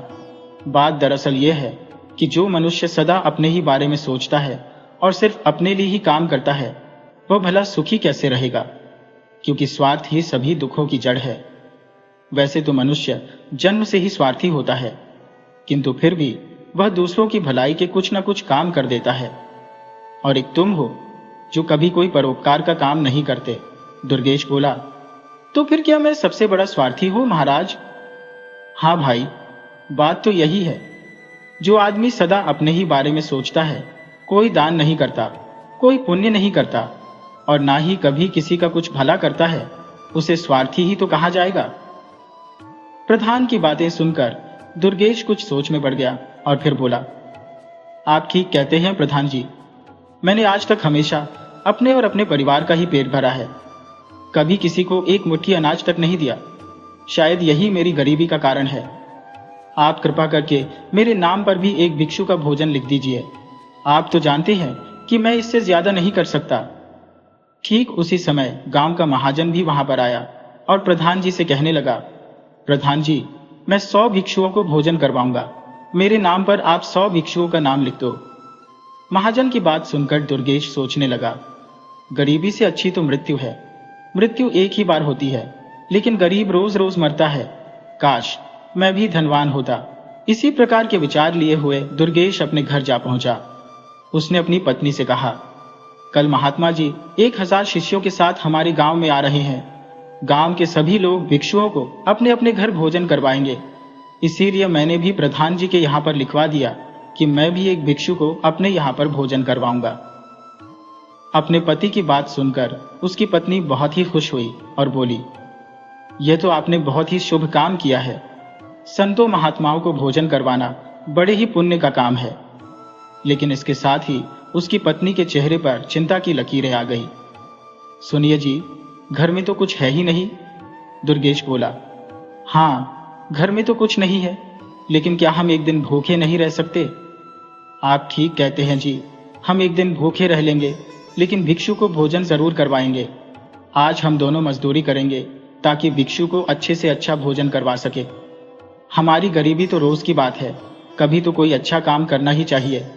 हाँ, हम एक दिन भूखे रह लेंगे। पत्नी की बातें सुनकर दुर्गेश बहुत ही प्रसन्न हुआ। उसके मन से एक बहुत बड़ा बोझ उतर गया, क्योंकि अभी तक वह अपने मन में सोच रहा था कि उसकी पत्नी उसके इस काम से नाराज हो जाएगी। दोनों पति पत्नी पक्का इरादा करके अपने घर से मजदूरी करने के लिए निकल पड़े। वे दोनों मन ही मन भगवान से प्रार्थना कर रहे थे कि आज उन्हें कहीं कोई अच्छा काम मिल जाए, ताकि वह अपने अतिथि का अच्छे से स्वागत कर सकें। चलते चलते वह दोनों गांव के महाजन के घर के पास से गुजर रहे थे कि तभी उन्हें एक आवाज सुनाई दी, अरे भाई रुको। आवाज सुनकर दुर्गेश और उसकी पत्नी दोनों रुक गए। उन्होंने देखा कि गांव का महाजन उन्हें बुला रहा था। दुर्गेश बोला, कहिए साहब, क्या बात है? देखो भाई, कल मेरे घर में 100 अतिथियों का भोजन है, उसके लिए ही मुझे तुम्हारी आवश्यकता है। दुर्गेश ने कहा, बताइए साहब, मैं आपकी क्या सेवा कर सकता हूं? महाजन बोला, बात यह है दुर्गेश कि मेरे घर में भोजन की सारी सामग्री उपलब्ध है, लेकिन भोजन पकाने के लिए लकड़ियां अभी तक नहीं आई। क्या तुम लकड़ियों का इंतजाम कर सकते हो? यह सुनकर दुर्गेश ने कहा, हाँ हाँ मालिक, क्यों नहीं कर सकता। दुर्गेश, अच्छी तरह से समझ लो कि 100 आदमियों का भोजन बनाना है। दुर्गेश ने पूरे विश्वास से कहा, आप चिंता मत कीजिए महाराज, और फिर महाजन ने दुर्गेश को समझाते हुए कहा, इस बात का ध्यान रखना कि सारी लकड़ियां आज शाम तक कट जानी चाहिए। तुम मजदूरी की चिंता बिल्कुल भी मत करना, काम के अनुसार मैं तुम्हें अच्छी मजदूरी दे दूंगा। दुर्गेश ने महाजन का धन्यवाद किया और कहा, मैं शाम तक लकड़ियां काट लूंगा। दुर्गेश को तो जैसे मन चाही मुराद मिल गई थी। वह मन ही मन में सोचने लगा कि ईश्वर बड़ा दयालु है, अब वह आराम से अपने अतिथि को भोजन करवा सकेगा। दुर्गेश को भी यह बात मालूम थी कि 100 आदमियों का भोजन बनाने के लिए शाम तक लकड़ियां काटना कोई आसान काम नहीं था, लेकिन वह कर भी क्या सकता था। उसके पास कोई और चारा भी तो नहीं था। दुर्गेश ने अपनी पत्नी को घर भेज दिया ताकि वह घर की सफाई कर सके और खुद कुल्हाड़ी लेकर लकड़ियां काटने के लिए जंगल की तरफ चला गया। जंगल में पहुंचकर दुर्गेश बड़ी ही मेहनत के साथ कड़कड़ाती धूप में लकड़ियां काटना शुरू कर देता है। यहां तक कि लकड़ियां काटते काटते उसके हाथों में छाले पड़ गए और बहुत ज्यादा थक जाने के बाद जब वह अतिथि के भोजन और उसके सत्कार के बारे में सोचता तो अपनी थकावट भूलकर और ज्यादा तेजी से काम करने लगता। अपनी मेहनत से कटी हुई लकड़ियों के ढेर को देखकर उसके मन में काफी संतोष हो रहा था। थोड़ा सा आराम करने के बाद वह एक बार फिर लकड़ियां काटने में लग गया। महाजन दिन में दुर्गेश को लकड़ियां काटते हुए देख चुका था। उसकी मेहनत को देखकर वह मन ही मन उसकी प्रशंसा कर रहा था। शाम के समय जब दुर्गेश महाजन के पास पहुंचा तो बोला, महाराज, मैंने लकड़ियां काट दी है। मुझे उम्मीद है कि लकड़ियां कम नहीं पड़ेंगी, आप चाहें तो देख लें। महाजन बोला, देखने की जरूरत नहीं है, मैं पहले ही देख चुका हूं। तुम सचमुच एक बहुत ही मेहनती आदमी हो। तुमने जितना काम एक दिन में कर दिया उतना काम तो 10 आदमी भी मिलकर नहीं कर सकते। मैं तुम्हारे काम से बहुत ही खुश हूं। दुर्गेश ने महाजन को धन्यवाद किया तो महाजन बोला, अरे भाई, धन्यवाद तो मुझे तुम्हें कहना चाहिए। तुमने मेरी एक बहुत बड़ी समस्या हल कर दी। तुम्हें इसकी मजदूरी एक टोकरी भरकर चावल मिलेंगे ताकि तुम अपने अतिथि को अच्छे से भोजन करवा सको और साथ ही साथ खुद भी तुम कई दिनों तक भोजन कर सकोगे। इतना कहकर महाजन ने अपने एक नौकर को आज्ञा दी कि बड़ी सी टोकरी में चावल ले आए। नौकर अंदर गया और थोड़ी ही देर में एक टोकरी में चावल भरकर और साथ ही कुछ सब्जियां लेकर बाहर आया। तब महाजन दुर्गेश से बोला, ये लो दुर्गेश, ये तुम्हारी मजदूरी है। इतना कहकर उसने चावल और सब्जियां दुर्गेश को दे दी। इतने ज्यादा चावल देखकर दुर्गेश ठगा सा रह गया।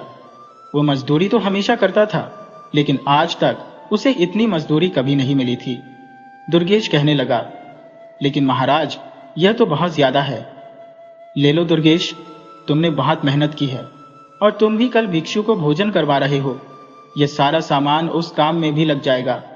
देखो, भिक्षु के भोजन में किसी तरह की कोई कमी नहीं रहनी चाहिए। दुर्गेश ने वो टोकरी अपने सिर पर रखी और सब्जियों की पोटली बांधी। फिर वह अपने घर की तरफ चल दिया। अब उसकी सारी चिंता मिट चुकी थी। सारा सामान लेकर जब वह अपने घर पहुंचा तो उसकी पत्नी ने यह सब देखा तो उसकी खुशी की सीमा न रही। वह भी अभी तक इस बात की चिंता में डूबी हुई थी कि कल अतिथि को भोजन कैसे करवाएंगे। इतने सारे चावल और सब्जियां देखकर उसकी सारी चिंता दूर हो गई। उसने दुर्गेश का पसीना साफ किया और उसे पंखा चलाने लगी। कुछ देर बाद वह अपने पति से बोली, आपने बहुत मेहनत की है ना? आज आप काफी थक गए होंगे। तभी उसकी नजर दुर्गेश के हाथों के छालों पर पड़ी और वह बोली, अरे, आपके हाथों में तो छाले पड़ गए। दुर्गेश ने कहा, नहीं, कोई बात नहीं, तुम थकान और इन छालों की चिंता मत करो, ये तो 1-2 दिन में ठीक हो जाएंगे। भगवान का लाख लाख धन्यवाद करो कि उसने हमारी लाज रख ली। अरे, लोग तो 100-100 अतिथियों को भोजन करवा रहे हैं। हमारे घर तो केवल एक ही अतिथि ने आना है। अगर हम उसे भी भोजन न करवा पाते तो किसे मुंह दिखाते। भगवान जो भी करता है भले के लिए करता है। अब अतिथि के भोजन में किसी तरह की कोई कमी नहीं रहनी चाहिए। अतिथि एक बार भोजन करके हमारे घर में संतुष्ट हो जाए, बस मेरी सारी मेहनत सफल हो जाएगी। उसकी पत्नी ने दिलासा देते हुए कहा, आप चिंता मत कीजिए स्वामी, सामान तो आपने इकट्ठा कर रखा है, बस भोजन तैयार करने का काम रह गया है। मैं कल वो कर लूंगी। मुझे पक्का विश्वास है कि अतिथि के लिए अच्छे से अच्छा भोजन बनेगा और वह हमारे घर से प्रसन्न होकर जाएगा। आपने सुबह से कुछ खाया पिया नहीं है, चलिए भोजन कर लीजिए। भोजन करने के बाद दोनों पति पत्नी सो गए। जब सुबह वे उठे तो दुर्गेश की पत्नी अपने भिक्षुक अतिथि के लिए भोजन बनाने की तैयारियों में जुट गई। दुर्गेश ग्राम प्रधान के घर की तरफ चल दिया, क्योंकि उसे वहीं से अतिथि को लेकर आना था। जब वह प्रधान के घर पहुंचा तो वहां पर बहुत भीड़ लगी थी। सभी लोग अपनी अपनी लिखवाई हुई संख्या के अनुसार भिक्षुओं को अपने अपने घर ले जा रहे थे। दुर्गेश भीड़ को चीरता हुआ मुखिया के सामने जा पहुंचा और बोला, प्रणाम महाशय, मैं अपने अतिथि को लेने आया हूं। यह सुनकर प्रधान अपने किताब में दुर्गेश का नाम देखने लगा। उसने कई पन्ने पलटे पर उसे दुर्गेश का नाम कहीं भी न मिला।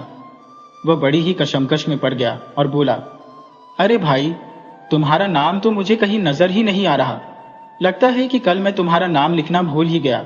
यह सुनकर दुर्गेश काफी परेशान हुआ और बोला, ऐसा कैसे हो सकता है प्रधान जी, आप ठीक से देखिए।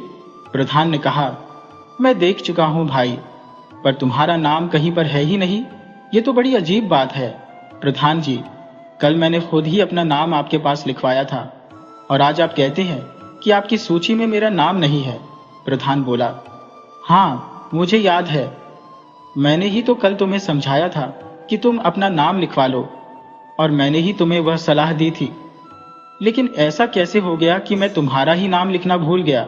दुर्गेश बोला, अब क्या होगा प्रधान जी, आप ऐसा कीजिए कि एक भिक्षु मुझे दे ही दीजिए, मैंने भोजन की तैयारी कर ली है। प्रधान ने उससे माफी मांगते हुए कहा, मुझे माफ करना भाई, अब कुछ नहीं हो सकता। सभी लोग या तो भिक्षुओं को ले जा चुके हैं या फिर ले जाने के लिए खड़े हैं। अब तुम ही बताओ, इसमें मैं क्या कर सकता हूँ। प्रधान की बातें सुनकर दुर्गेश बहुत ही निराश हो गया। उसकी सारी आशाओं पर पानी फिर गया। उसने बड़ी ही दयनीय निगाहों से प्रधान की तरफ देखा। उसकी आंखों में आंसू छलछला उठे। भाई, मैं मजबूर हूं। शायद तुम्हारे भाग्य में अतिथि को भोजन करवाना लिखा ही नहीं था। यही समझकर तुम अपने मन को समझा लो। प्रधान का यह आखिरी जवाब सुनकर दुर्गेश पूरी तरह से निराश हो गया और वहां से लौट गया। कुछ दूर चलने के बाद उसे एक तेजस्वी महात्मा जी दिखाई दिए जो लोगों को उपदेश दे रहे थे। दुर्गेश ने दिल ही दिल में उन तेजस्वी महात्मा जी को भोजन करवाने का फैसला किया और वह सीधे उन महात्मा जी के पास पहुंच गया। उसने महात्मा जी के पांव पकड़े। उसका ऐसा व्यवहार देखकर वह भिक्षुक बड़े ही आश्चर्य में पड़ गया। भिक्षुक ने कहा, तुम्हें क्या दुख है प्राणी? भगवान, मेरा दुख आप ही दूर कर सकते हैं। मैं बड़ी उम्मीद लेकर आपके पास आया हूँ। इतना कहकर दुर्गेश बिलक बिलक कर रोने लगा। उसे रोता हुआ देखकर महात्मा जी ने कहा, रो मत, ये बताओ कि तुम्हें क्या दुख है। यदि संभव हुआ तो मैं तुम्हारा दुख दूर करने की कोशिश करूंगा। दुर्गेश ने कहा, भगवान, मेरा दुख बहुत ही बड़ा है। यदि आप कृपा करेंगे तो वह दूर हो सकता है, लेकिन अगर आपने भी मेरी उपेक्षा कर दी तो मैं कहीं का नहीं रहूंगा। महात्मा जी ने कहा, ऐसी अशुभ बातें ही मुंह से मत निकालो। मुझे अपना दुख बताओ। मैं तुम्हें वचन देता हूं कि अगर मेरे बस में हुआ तो मैं तुम्हारा दुख अवश्य दूर करूंगा। दुर्गेश हाथ जोड़कर बोला, भगवान, मैं सिर्फ इतना चाहता हूं कि आप मेरे घर पर भोजन करके मुझे कृतार्थ कीजिए। अपनी करुणापूर्ण वाणी में वह भिक्षुक बोले, बस इतनी सी बात? इसमें रोने की कौन सी बात है? ठीक है, हम तुम्हारे घर भोजन करेंगे। चलो, हम अभी तुम्हारे घर चलते हैं। इतना कहकर भिक्षुक ने उपदेश देना बंद किया और दुर्गेश के साथ उसके घर की तरफ चल दिए। यह देखकर सभा में मौजूद सभी लोगों को बड़ा ही आश्चर्य हुआ कि एक दरिद्र किसान के लिए भिक्षुक ने अपना भाषण भी बंद कर दिया और उसके साथ चल दिए। भिक्षु की ऐसी उदारता को देखकर लोग उसे धन्य हो कहने लगे। वे कह रहे थे, असल में यह भिक्षुक कोई और नहीं बल्कि महात्मा जी के सबसे प्रिय शिष्य संयंत थे और उनको अपने घर पर भोजन करवाना किसी के लिए भी बड़े गौरव की बात थी। सभी लोग दुर्गेश किसान के भाग्य को सराहने लगे कि कहाँ वह एक दरिद्र किसान और उसकी टूटी फूटी झोपड़ी, और कहाँ पर स्वामी जी। जब वह भिक्षु किसान के घर पहुंचे तो किसान की पत्नी ने बड़ी श्रद्धा और भक्ति के साथ उन्हें आसन पर बिठाया और भोजन की तैयारी करने लगी। दुर्गेश की पत्नी ने महात्मा जी के सामने भोजन परोस दिया। उसके बाद वह भिक्षु को भोजन कराने लगे। जब स्वामी जी भोजन कर चुके तो दुर्गेश हाथ जोड़कर बोला, भगवान, आपने मुझ गरीब के घर में भोजन करके मुझ पर जो उपकार किया है, इसके लिए मैं जन्म जन्म तक आपका ऋणी रहूंगा। मेरी तो समझ में नहीं आ रहा कि मैं किन शब्दों के साथ आपका आभार प्रकट करूं। महात्मा जी बोले, दुर्गेश, सच तो यह है कि संसार में कोई भी छोटा या बड़ा नहीं होता। यह तो अज्ञानी मनुष्यों का बनाया हुआ है। दुर्गेश ने कहा, यह तो आपकी उदारता है महाराज, नहीं तो मैं एक अधम प्राणी हूं। महात्मा जी ने कहा, मैं तुम्हें अधम नहीं बल्कि श्रेष्ठ समझता हूं। जो मनुष्य मेहनत करता है वो मेरी नजरों में श्रेष्ठ है। तुम्हारी मेहनत को दुनिया ने देखा या नहीं देखा, लेकिन भगवान ने उसे देखा। दुर्गेश महात्मा जी के पास बैठ गया और कहने लगा, महात्मा जी, आपने मुझ पर बहुत कृपा की है। स्वामी जी दुर्गेश के घर में भोजन करने के बाद काफी प्रसन्न हुए और फिर उसे आशीर्वाद देकर वहां से चले गए। किसान और उसकी पत्नी बहुत ही खुश थे। गांव के सभी लोग दुर्गेश की गरीबी के कारण उससे घृणा करते थे, लेकिन आज की घटना को देखकर उनकी आंखें फटी की फटी रह गई। महात्मा जी के जाने के बाद दुर्गेश ने देखा कि उनकी लाठी तो उनके घर में ही रह गई है। दुर्गेश ने लाठी उठाई और महात्मा जी को वापस देने के लिए उनके पीछे पीछे दौड़ा, परंतु महात्मा जी तब तक वहां से जा चुके थे। दुर्गेश अपने घर वापस आ गया और उसने उस लाठी को अपने घर में ही रख लिया। इसी तरह से कुछ दिन बीत गए। एक दिन दुर्गेश की पत्नी जब खाना बना रही थी तो चूल्हे में आग ठंडी पड़ने लगी। यह देखकर दुर्गेश ने पास ही रखी हुई एक लकड़ी उठा ली और उसे तोड़कर चूल्हे में डालने लगा ताकि आग सुलगा जा सके। ये लकड़ी वही लाठी थी जो महात्मा जी छोड़कर गए थे। दुर्गेश ने लकड़ी को उठाया और उसके 2 टुकड़े कर दिए। लकड़ी के टूटते ही उसके अंदर से छन छन करते हुए सोने के सिक्के गिरने लगे। यह देखकर दोनों पति पत्नी हैरान रह गए। उन्होंने वह सारी सोने की अशर्फियां इकट्ठी कर ली और एक थैली में भर ली। उन्हें यह समझते देर न लगी कि यह अवश्य ही उन महात्मा जी का आशीर्वाद है जिनको उन्होंने खाना खिलाया था, और अब दुर्गेश की गरीबी दूर हो चुकी थी। इसके बाद उसने अपने लिए एक अच्छा सा मकान खरीदा और साथ ही साथ एक व्यापार शुरू किया। अपने गिरवी रखे हुए खेतों को भी उसने महाजन से छुड़ा लिया। अब दुर्गेश और उसकी पत्नी सुख से दिन बिताने लगे। व्यापार में तरक्की करने के बावजूद भी दुर्गेश ने दीन दुखियों और साधु संतों की सेवा करना नहीं छोड़ा था। आज भी उसके दरवाजे पर अगर कोई भिक्षुक या साधु आ जाए तो दुर्गेश पूरे सम्मान के साथ उन्हें भोजन खिलाकर ही विदा करता।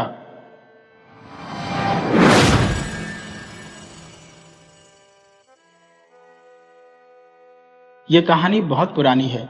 जब राजस्थान के एक शहर में 2 व्यापारी रहते थे। एक का नाम था नरोत्तम और दूसरे का नाम था लीलाधर। दोनों व्यापार के लिए अक्सर दूसरे शहरों में जाते थे। वे अपना सामान ऊँटों पर लाद कर ले जाते और अलग अलग शहरों में जाकर बेचते। वहां से लौटते समय वे सस्ते दामों पर तरह तरह की कीमती चीजें लाते। ये दोनों व्यापारी बचपन के दोस्त थे, लेकिन उनका स्वभाव एक दूसरे से बिल्कुल अलग था। इस बार जब वे व्यापार के लिए अपने शहर से निकले तो उनके साथ और भी कई व्यापारी थे। सभी अपना माल ऊँटों पर लाद कर ले जा रहे थे। दूसरे शहर पहुंचकर सभी ने अपना माल बेचा। कुछ व्यापारी आगे की यात्रा पर निकल गए क्योंकि वे बेचे हुए माल से मिली रकम से नया माल खरीदना चाहते थे। लीलाधर और नरोत्तम भी व्यापारियों के काफिले के साथ आगे जाना चाहते थे, लेकिन उन्हें वापस लौटना पड़ा। कारण यह था कि जब वे घर से निकले थे तब नरोत्तम की पत्नी बहुत बीमार थी और लीलाधर अपने दोस्त को अकेला छोड़कर आगे नहीं जाना चाहता था। वापसी में उनके साथ कुछ ऐसा होने वाला था जो उनकी जिंदगियों को बदल देगा। उन्होंने वापसी की यात्रा शुरू की और चाहते थे कि दोपहर से पहले वे अपनी यात्रा पूरी कर लें, क्योंकि दोपहर में रेगिस्तान से गुजरना बहुत मुश्किल होता है। रेत बहुत गर्म हो जाती है और आंधी तूफान का भी डर रहता है, इसलिए वे तेजी से सफर कर रहे थे। दोपहर से पहले उन्होंने काफी सफर तय कर लिया था। चलते चलते नरोत्तम ने कहा, हमें अब रुकना चाहिए ताकि हम और हमारे ऊंट थोड़ा आराम कर सकें। पास में कुछ पेड़ दिख रहे हैं, वहीं चलकर आराम करते हैं। लीलाधर ने अपने दोस्त की बात मान ली और वे एक पेड़ के नीचे आराम करने लगे। उन्होंने खाना खाया, पानी पिया और अपने ऊँटों को भी आराम के लिए बांध दिया। फिर वे आपस में बातें करने लगे। लीलाधर अपने लालच को छिपा नहीं सका और नरोत्तम से बोला, दोस्त, तुम 5000 अशर्फियों का माल लेकर आए थे और तुमने 5000 अशर्फियां कमा ली, लेकिन मैं सिर्फ 2000 अशर्फियां ही कमा सका। मुझे बहुत अफसोस है कि मैं व्यापारियों के काफिले के साथ आगे नहीं जा सका। और इसकी वजह तुम हो। अगर हम यहाँ से भी कुछ माल खरीद कर आगे जाते तो हमें और ज्यादा मुनाफा होता। नरोत्तम ने जवाब दिया, दोस्त, तुम्हें भगवान का शुक्रिया करना चाहिए। तुम सिर्फ 1000 अशर्फियों का माल लेकर आए थे और अब तुम्हारे पास 3000 अशर्फिया है। ये तो बहुत अच्छा सौदा है। लेकिन लीलाधर अपना लालच छिपा नहीं पा रहा था। वह बोला, मैं 3000 की बजाय 10,000 अशर्फिया कमाकर वापस जाता। फिर वे दोनों सोने के लिए लेट गए। नरोत्तम जल्दी ही खर्राटे लेने लगा, लेकिन लीलाधर को नींद नहीं आ रही थी।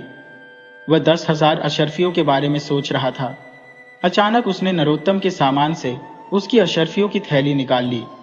फिर उसने अपने सोए हुए दोस्त के चेहरे को देखा और सोचा, लीलाधर, तुझे लालच ने अंधा कर दिया है। ये तेरा बचपन का दोस्त है। क्या तू इसके साथ बेईमानी करेगा? नहीं, ये मैं नहीं कर सकता। ये सोचकर उसने थैली वापस नरोत्तम के सामान में रख दी। तभी उसने देखा कि नरोत्तम के ओठ को एक जहरीले सांप ने काट लिया था और वह तड़प रहा था। लीलाधर ने तुरंत अपने दोस्त को जगाया, लेकिन बहुत देर हो चुकी थी। अब उन्हें एक ही ओट पर सफर करना था। उसी समय रेगिस्तान में हवा चलने लगी, जैसे किसी तूफान का संकेत हो। लीलाधर ने कहा, हमें जल्दी से यहां से निकलना चाहिए, वरना हम आंधी में फंस जाएंगे। नरोत्तम ने कहा, दोस्त, ये तुम क्या बेवकूफी की बात कर रहे हो? हम आंधी तूफान में रेगिस्तान में कैसे सामना करेंगे? हमें तूफान के थमने का इंतजार करना चाहिए। लेकिन लीलाधर जिद पर अड्डा था और आखिरकार नरोत्तम ने उसकी बात मान ली। वे थोड़ा ही आगे बढ़े थे कि तेज आंधी चलने लगी। वे ऊंट से उतरकर उसकी आड़ में खड़े हो गए, लेकिन रेत का तूफान बढ़ता जा रहा था। लीलाधर ने देखा कि नरोत्तम मुश्किल में था। उसके मन में ख्याल आया, इससे अच्छा मौका दोबारा नहीं मिलेगा। यह सोचकर वह वहां से खिसक गया और ऊंट को भगा लिया। वह ऊंट की आड़ में आगे बढ़ने लगा।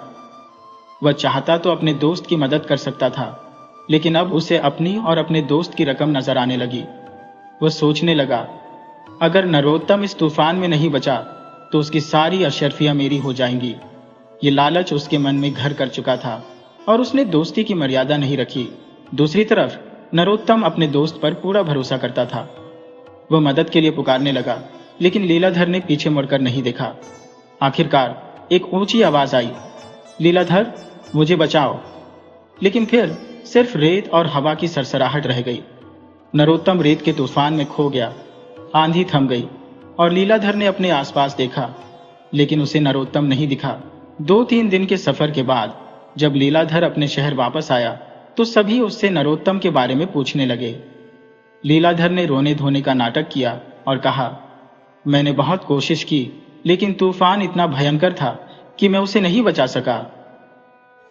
नरोत्तम की पत्नी अपने पति की मौत की खबर सुनकर रोती बिलखती रह गई। समय बीतता गया और लीलाधर का व्यापार बढ़ता गया। उसकी गिनती बड़े व्यापारियों में होने लगी, लेकिन उसके अंदर इंसानियत मर चुकी थी। उसने कभी नरोत्तम की पत्नी या उसके बच्चों की खबर नहीं ली। वह सिर्फ पैसा कमाने में लगा रहता था। अपने व्यापार को बढ़ाने के लिए वह एक शहर से दूसरे शहर जाता रहता। एक दिन उसने दूसरे शहर जाकर बहुत सारे कीमती रेशम के कपड़े, सोने चांदी के बर्तन और अन्य बहुमूल्य वस्तुएं खरीदी और वापस अपने शहर की ओर चल पड़ा। उसके काफिले में और भी कई व्यापारी थे। इसी दौरान राजस्थान के उस शहर में एक बदहवास आदमी आया। उसने मैले कुचैले कपड़े पहने थे और बेहाल दिख रहा था। वह गिरता पड़ता एक घर के सामने रुका और दरवाजे पर दस्तक दी। अंदर से एक औरत ने कांपती आवाज में पूछा, बाहर कौन है? जब उसे कोई जवाब नहीं मिला तो उसने दरवाजा खोल दिया। बाहर खड़े आदमी को देखकर वह दंग रह गई और हैरान होकर पूछने लगी, नरोत्तम, क्या यह तुम हो? उस बेहाल आदमी ने कमजोर आवाज में कहा, हाँ, यह मैं हूं। फिर दोनों फूट फूट कर रोने लगे। कुछ देर आराम करने के बाद नरोत्तम की पत्नी ने पूछा, यह सब कैसे हुआ? लीलाधर ने तो कहा था कि तुम तूफान में मर चुके हो। नरोत्तम ने भरे गले से कहा, क्या बताऊं, बस दोस्त बेईमान हो गया था। उसकी नीयत खराब हो गई थी। फिर उसने सारा माजरा अपनी पत्नी को बताया। उसने कहा, लीलाधर ने मुझे तूफान में छोड़ दिया था, लेकिन भगवान की कृपा से एक काफिले ने मेरी मदद की और मुझे अपने साथ ले गए। जब मेरी हालत ठीक हुई तो मैं वापस लौट आया। जब उसकी पत्नी को सच्चाई पता चली तो वह गुस्से में बोली, वह कमीना लीलाधर इसी शहर में रहता है, अभी वह व्यापार के लिए बाहर गया है। जब वह वापस आएगा तो आप उससे एक एक पाई वसूल करना। लेकिन नरोत्तम ने कहा, उसने बेईमानी की, लेकिन मेरे दिल में बदले की भावना नहीं है। तुम भी यह बात किसी से मत कहना। मैं नहीं चाहता कि मेरा दोस्त बदनाम हो। मुझे अपने ईश्वर पर भरोसा है, वह न्याय करेगा। दूसरी तरफ लीलाधर अपने बड़े काफिले के साथ रेगिस्तान को पार कर रहा था। उसका काफिला कीमती सामानों से लदा था। जब वह एक दूसरे शहर में पहुंचा तो उसने सारा माल अच्छे मुनाफे पर बेच दिया और आगे के शहर की ओर चल पड़ा। उसे और भी ज्यादा मुनाफा हुआ और उसका नाम बड़े व्यापारियों की जुबान पर था। अब उसने वापस अपने शहर आने का फैसला किया। वापसी के लिए उसने बहुत कीमती चीजें खरीदी, जैसे रेशम के कपड़े, सोने चांदी के बर्तन और अन्य बहुमूल्य सामान, जिसे वह अपने शहर में मुनाफे पर बेचना चाहता था। उसका सामान अब 5 की बजाय 30 ऊंटों पर लदा था। जब उसने वापसी की यात्रा शुरू की तो वह नहीं जानता था कि उसके साथ क्या होने वाला है। उधर नरोत्तम ने अपने दिल में गुस्से और बदले की भावना की बजाय खुद को संभाला। उसने अपने घर में बचा सामान बेचकर अपना कारोबार शुरू किया। भगवान की कृपा से उसका व्यापार खूब तरक्की करने लगा। जल्द ही वह दूसरे शहरों में जाकर माल खरीदने और बेचने लायक बन गया, जबकि उसका बेईमान दोस्त लीलाधर वापसी के सफर पर निकल चुका था। लीलाधर का काफिला आगे बढ़ रहा था। रात हुई तो उन्होंने तंबू गाड़कर आराम करने का सोचा। दिन भर की थकान से सबको नींद आ गई, लेकिन लीलाधर को ख्याल आ रहे थे कि कुछ होने वाला है। उसने अपने विचारों को झटका और सो गया। रात में जब काफिले के लोग गहरी नींद में थे, तभी लुटेरों के एक गिरोह ने उन पर हमला कर दिया। ये लुटेरे रेगिस्तान के रास्तों पर जाने वाले लोगों को लूटते थे और बहुत बेरहम थे। लुटेरों ने काफिले पर हमला किया और लीलाधर और उसके साथियों को संभलने का मौका नहीं मिला। जब हमला खत्म हुआ तो लीलाधर और उसके साथी जमीन पर हैरान और परेशान पड़े थे। वे जख्मी थे और काफिले का सारा सामान लूट चुका था। यहां तक कि ऊंट और घोड़े भी छीन लिए गए थे। लीलाधर, जो अपने दोस्त के साथ धोखा करके आगे बढ़ रहा था, अब खुद बेहाल हो चुका था। वह जख्मी हालत में रेगिस्तान में पड़ा था। जब उसने अपने लोगों की ऐसी हालत देखी तो उसे अपने दोस्त नरोत्तम की याद आई। उसे नरोत्तम की आंखों में वह दर्द और बेबसी दिखी जिसका सामना आज वह खुद कर रहा था। वह अपने लूटे पीटे काफिले के साथ घर वापस नहीं जाना चाहता था। न उसके पास माल था, न अच्छी सेहत। वह अपना सब कुछ खो चुका था और दूसरे व्यापारियों का माल भी चला गया। अब वह कर्ज में फंस चुका था। उसने अपने साथियों से कहा, मैं ऐसी हालत में शहर वापस नहीं जाना चाहता। तुम लोग चले जाओ, मैं बाद में लौटूंगा। फिर उसने रेगिस्तान में अपना सफर शुरू कर दिया और गुलाब नगर की ओर निकल गया। उसकी हालत बहुत खराब हो चुकी थी। उसके घमंड और लालच ने उसे कहीं का नहीं छोड़ा। अब वह गुलाब नगर की सड़कों पर भिखारी की जिंदगी जीने पर मजबूर था। हर रात उसे कोई बुरा सपना आता जिससे वह चौंक कर उठ जाता। एक दिन उसने खुद से कहा, लीलाधर, अपने दोस्त नरोत्तम की पत्नी को सब सच बता दे और माफी मांग ले। अगर वह तुझे माफ करेगी तो तेरे मन को शांति मिलेगी। लेकिन नरोत्तम की पत्नी का सामना करने की हिम्मत उसमें नहीं थी। एक दिन जब वह गुलाब नगर में भीख मांग रहा था तो उसे कुछ भीड़ और चहल पहल दिखी। एक बड़ा व्यापारी अपनी शानो शौकत के साथ बाजार में जा रहा था और गरीबों को दान दे रहा था। लीलाधर भी उस व्यापारी की ओर बढ़ा ताकि उसे भी कुछ मिले, लेकिन उस व्यापारी को देखते ही वह चौंक गया। उसने देखा कि वह अमीर व्यापारी उसका दोस्त नरोत्तम था, वही दोस्त जिसे उसने तूफान में अकेला छोड़ दिया था। लीलाधर ने शर्म से अपनी नजरें झुका ली और चादर से अपना मुंह ढक लिया। वह सोच रहा था कि नरोत्तम उसे बिना पहचाने ही निकल जाए, लेकिन नरोत्तम ने उसे पहचान लिया। वह तुरंत लीलाधर के पास आया और अपने दोस्त की दयनीय हालत देखकर उसका दिल पिघल गया। उसने लीलाधर से कोई शिकायत नहीं की, बस चुपचाप खड़ा रहा। लीलाधर शर्म से उसके कदमों में गिर गया और माफी मांगने लगा। नरोत्तम ने उसे सहारा देकर खड़ा किया और गले लगा लिया। जब वे दोनों वापस अपने शहर पहुंचे तो नरोत्तम ने लीलाधर की मदद की ताकि वह दोबारा अपने पैरों पर खड़ा हो सके। उसने लीलाधर को दिल से माफ कर दिया था क्योंकि उसके दिल में दया और करुणा थी। वह जानता था कि लालच और घमंड की आग में जलने वाला इंसान कभी कामयाब नहीं हो सकता। लीलाधर को भी अपने कर्मों पर बहुत पछतावा था। इस घटना के बाद उसकी जिंदगी बदल गई और वह एक ईमानदार और मेहनती इंसान बन गया। समय बीतता गया और नरोत्तम अपनी उम्र के उस पड़ाव पर पहुंच गया जब लंबे सफर पर जाना उसे परेशान करने लगा। इसलिए उसने अपने शहर में एक बड़ी दुकान खोल ली और उसी में व्यापार करने लगा। उसके घर के पास एक विधवा स्त्री रहती थी जिसके 2 बेटे थे। एक दिन वह औरत नरोत्तम के पास आई और अपने बेटों को नौकरी पर रखने की प्रार्थना करने लगी। नरोत्तम को उस पर दया आ गई और उसने दोनों बेटों को अपनी दुकान पर रख लिया। उन लड़कों के नाम सुरेश और मोहन थे। दोनों बड़े मेहनती और ईमानदार थे। वे दुकान के काम में नरोत्तम का हाथ बटाते थे। नरोत्तम उनके काम से बहुत खुश था। एक दिन दोपहर के समय जब बहुत गर्मी पड़ रही थी, बाजार सुनसान था। लोग अपने घरों में आराम कर रहे थे। वैसे तो दोनों लड़के बहुत ईमानदार और मेहनती थे, लेकिन सुरेश बहुत अक्लमंद और समझदार था, इसलिए नरोत्तम उसे बहुत पसंद करता था। उस दिन गर्मी की वजह से जब बाजार खाली था तो नरोत्तम ने सोचा कि वह घर का एक चक्कर लगा आए। तभी उसने देखा कि उसकी दुकान के बाहर एक रोबदार आदमी आकर खड़ा हो गया। जब वह अंदर आया तो नरोत्तम ने कहा, कहिए साहब, मैं आपकी क्या सेवा करूं? दोनों लड़के भी समझ गए कि यह अमीर आदमी जरूर बहुत सारा सामान खरीदेगा। उस आदमी ने कहा, मेरा नाम गौहर सुदागर है। मैं सुल्तानपुर से आया हूं। इस बार सुल्तानपुर में बारिश बहुत कम हुई है, वहां फसल नहीं हुई, इसलिए मुझे इतनी दूर आपके पास आना पड़ा। मुझे किसी ने बताया था कि आप एक बहुत ईमानदार व्यापारी हैं। मुझे बहुत ज्यादा मात्रा में अनाज, दालें और गुड़ चाहिए। उसकी बातें सुनकर नरोत्तम बहुत खुश हुआ और बोला, ईश्वर की कृपा से मेरे पास हर तरह का सामान है। आप बताइए कि आपको क्या क्या चाहिए। सुदागर ने कहा, मैं अपने साथ 6 ऊंट लेकर आया हूं। अब आप समझ जाइए कि मुझे कितना सामान चाहिए। उसकी बात सुनकर नरोत्तम हैरान रह गया। उसने बाहर झांका तो सच में 6 ऊंट खड़े थे, जिनकी रस्सियां नौकरों ने थाम रखी थी। नरोत्तम ने कहा, बताइए, मैं आपके लिए क्या क्या सामान निकलवा दूं। सुदागर ने सामान बताना शुरू किया और नरोत्तम ने सब लिख लिया। सुरेश और मोहन ने बड़ी फुर्ती से सारा सामान दुकान से बाहर रख दिया और सुदागर के नौकर उसे ऊंटों पर लादने लगे। इस दौरान नरोत्तम हिसाब किताब बना रहा था। जब उसने हिसाब लगाया तो सारे सामान की कीमत 10,000 अशर्फियां थी।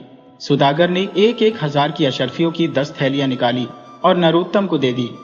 नरोत्तम ने एक थैली ली और उसे तख्त पर ढेर कर दिया।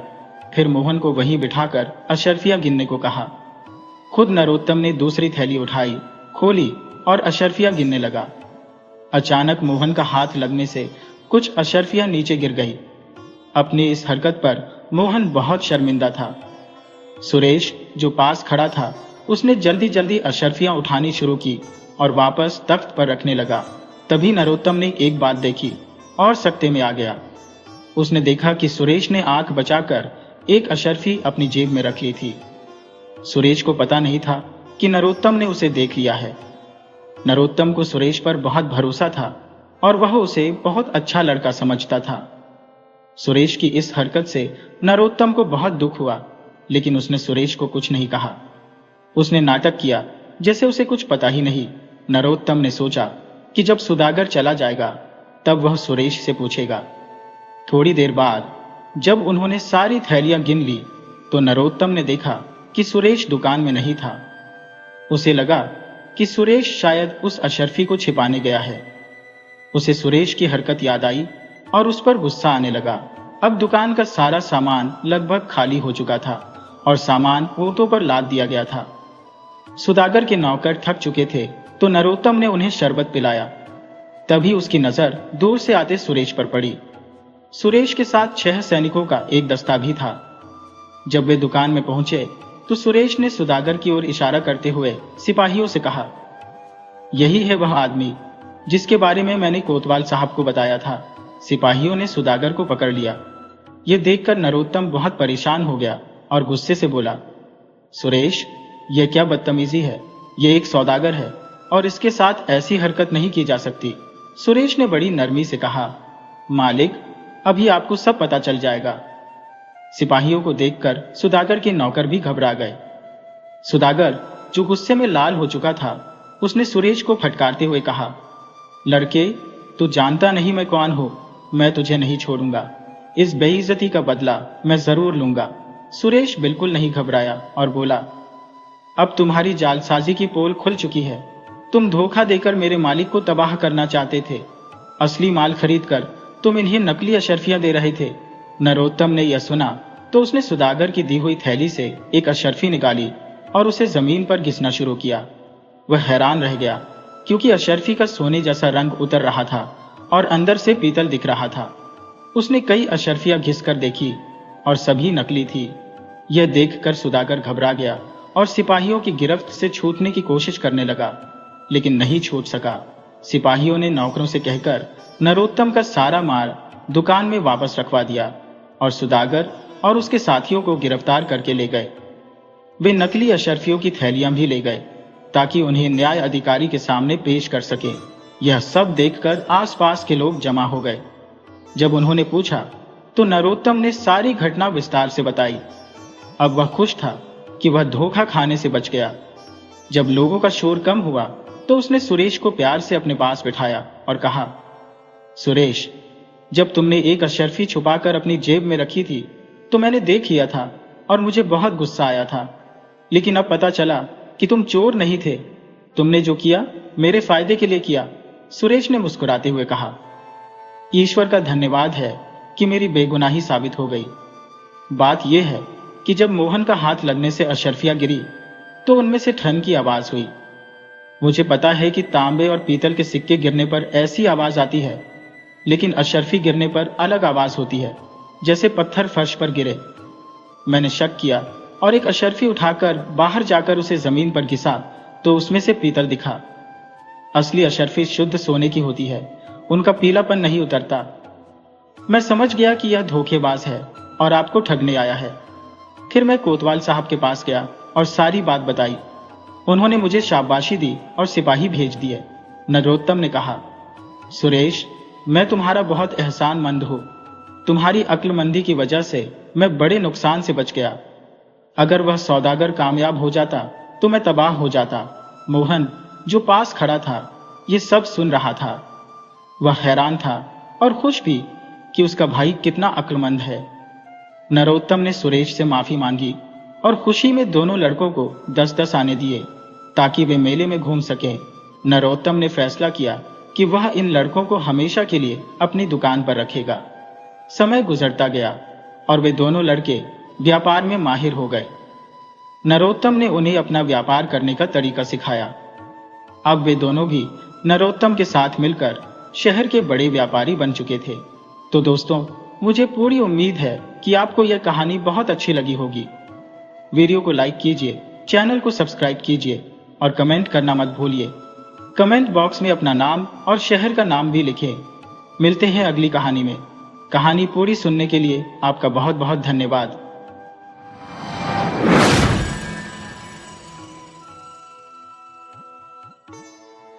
पुराने जमाने की बात है।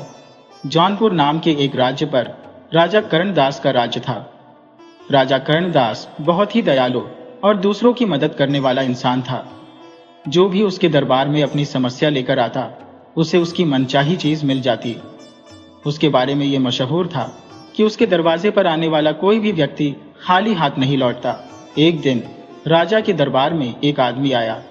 उसने राजा को प्रणाम किया और बोला, महाराज, मैंने सुना है कि आपके सामने जो भी फरियादी आता है वह कभी खाली हाथ नहीं लौटता। अगर ऐसा है तो क्या आप मुझे 3 दिन के लिए अपनी राजा गद्दी दे सकते हैं? आप महल में आराम करें और मैं राजा गद्दी पर बैठकर आपका राजा पाठ चलाऊंगा। राजा तुरंत राजगद्दी से उतर आया और अपने दरबार में मौजूद सभी मंत्रियों और दरबारियों को आदेश दिया कि आज से ठीक 3 दिन तक सभी इस आदमी के आदेश का पालन करेंगे। ये कहकर राजा ने उस आदमी को अपनी जगह पर बिठा दिया और खुद महल में चला गया। वह आदमी 3 दिन तक बड़े ठाठ से राजगद्दी पर बैठा रहा और पूरे राज्य का शासन चलाता रहा।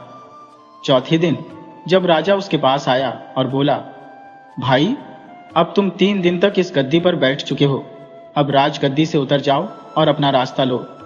ये सुनकर वह आदमी बोला, महाराज, पहले तो मैं सिर्फ ये देखने आया था कि आप कितने दानी हैं। सच में मैंने जैसा आपके बारे में सुना था उससे कहीं ज्यादा पाया, लेकिन अब 3 दिन तक इस राजगद्दी पर बैठने के बाद मेरा इरादा बदल गया है। इस राजगद्दी से उतरने का मेरा मन नहीं करता। आपको तो सारी दुनिया ईश्वर का अवतार कहती है। मैं आपसे प्रार्थना करता हूं कि ये राजगद्दी और राजपाट ईश्वर के नाम पर मुझे दान में दे दीजिए। राजा ने उसकी बात सुनी और मुस्कुराते हुए बोला, लो भाई, ये राजगद्दी और ये राजपाट आज से तुम्हारा हो गया। अब तुम इसे संभालो, मैं चलता हूं। ये कहकर राजा अपने महल में वापस आ गया। उसने रानी को सारी बात बताई। रानी भी महाराज की तरह बहुत ही अच्छे दिल वाली थी। उसने शिकायत का एक शब्द भी नहीं कहा। राजा और रानी अपने दोनों बेटों को लेकर महल से बाहर निकल पड़े। जाने से पहले उन्होंने अपने राजसी कपड़े उतार दिए और साधारण कपड़े पहन लिए। राजा को ईश्वर पर बड़ा विश्वास था। वह मन ही मन सोचने लगा कि लगता है भगवान ने मेरे लिए कुछ और ही सोच रखा है। राजा अपनी पत्नी और दोनों बेटों को लेकर सफर पर निकल गया। वह सोचने लगा कि कल तक मेरी सवारी के लिए सैकड़ों हाथी और घोड़े थे, आज पैदल चलना पड़ रहा है। कल तक हजारों नौकर चाकर मेरे सामने खड़े रहते थे और आज कोई हालचाल पूछने वाला भी नहीं है। मगर राजा ने ऐसी हालत में भी शिकायत का एक शब्द नहीं कहा। पैदल सफर करते करते वह कभी 2 कोस चलते तो कभी 4 कोस। कभी कुछ खाने को मिल जाता तो कभी भूखे ही रहना पड़ता। मगर इस पर भी उसे भगवान पर पूरा भरोसा था। वह हमेशा भगवान का धन्यवाद करता। कुछ दिनों तक इसी तरह से पैदल सफर करने के बाद वह एक शहर में पहुंचे और एक सराय में ठहर गए। उस शहर के बाहर एक व्यापारी का काफिला आकर रुका था। व्यापारी अपने घोड़े पर सवार होकर शहर की सैर करता हुआ उस सराय की तरफ आ निकला जिसमें राजा और उसका परिवार ठहरा हुआ था। व्यापारी की नजर जब रानी पर पड़ी तो वह समझ गया कि ये औरत किसी बड़े घर की है। वह मन ही मन रानी पर मोहित हो गया और उसने सोचा कि क्यों ना इस औरत से शादी कर लूं। मन में कुछ सोचकर वह राजा के पास गया। उसका हालचाल पूछने के बाद व्यापारी रोनी सूरत बनाकर कहने लगा, हुजूर, मैं एक व्यापारी हूं। मेरा काफिला शहर के बाहर ठहरा हुआ है। मेरी पत्नी को बच्चा होने वाला है और इस समय कोई भी ऐसा नहीं है जो उसकी देखभाल कर सके। मुझे आप बहुत ही नेक दिल और दयालु इंसान लगते हैं। क्या आप अपनी पत्नी को एक दिन के लिए मेरे साथ भेज सकते हैं? शायद उनकी वजह से मेरी पत्नी की तकलीफ कुछ कम हो सके, वरना मुझे तो लगता है कि वह जिंदा नहीं रह पाएगी। राजा और उसकी रानी व्यापारी की बातें सुनकर कुछ घबरा गए।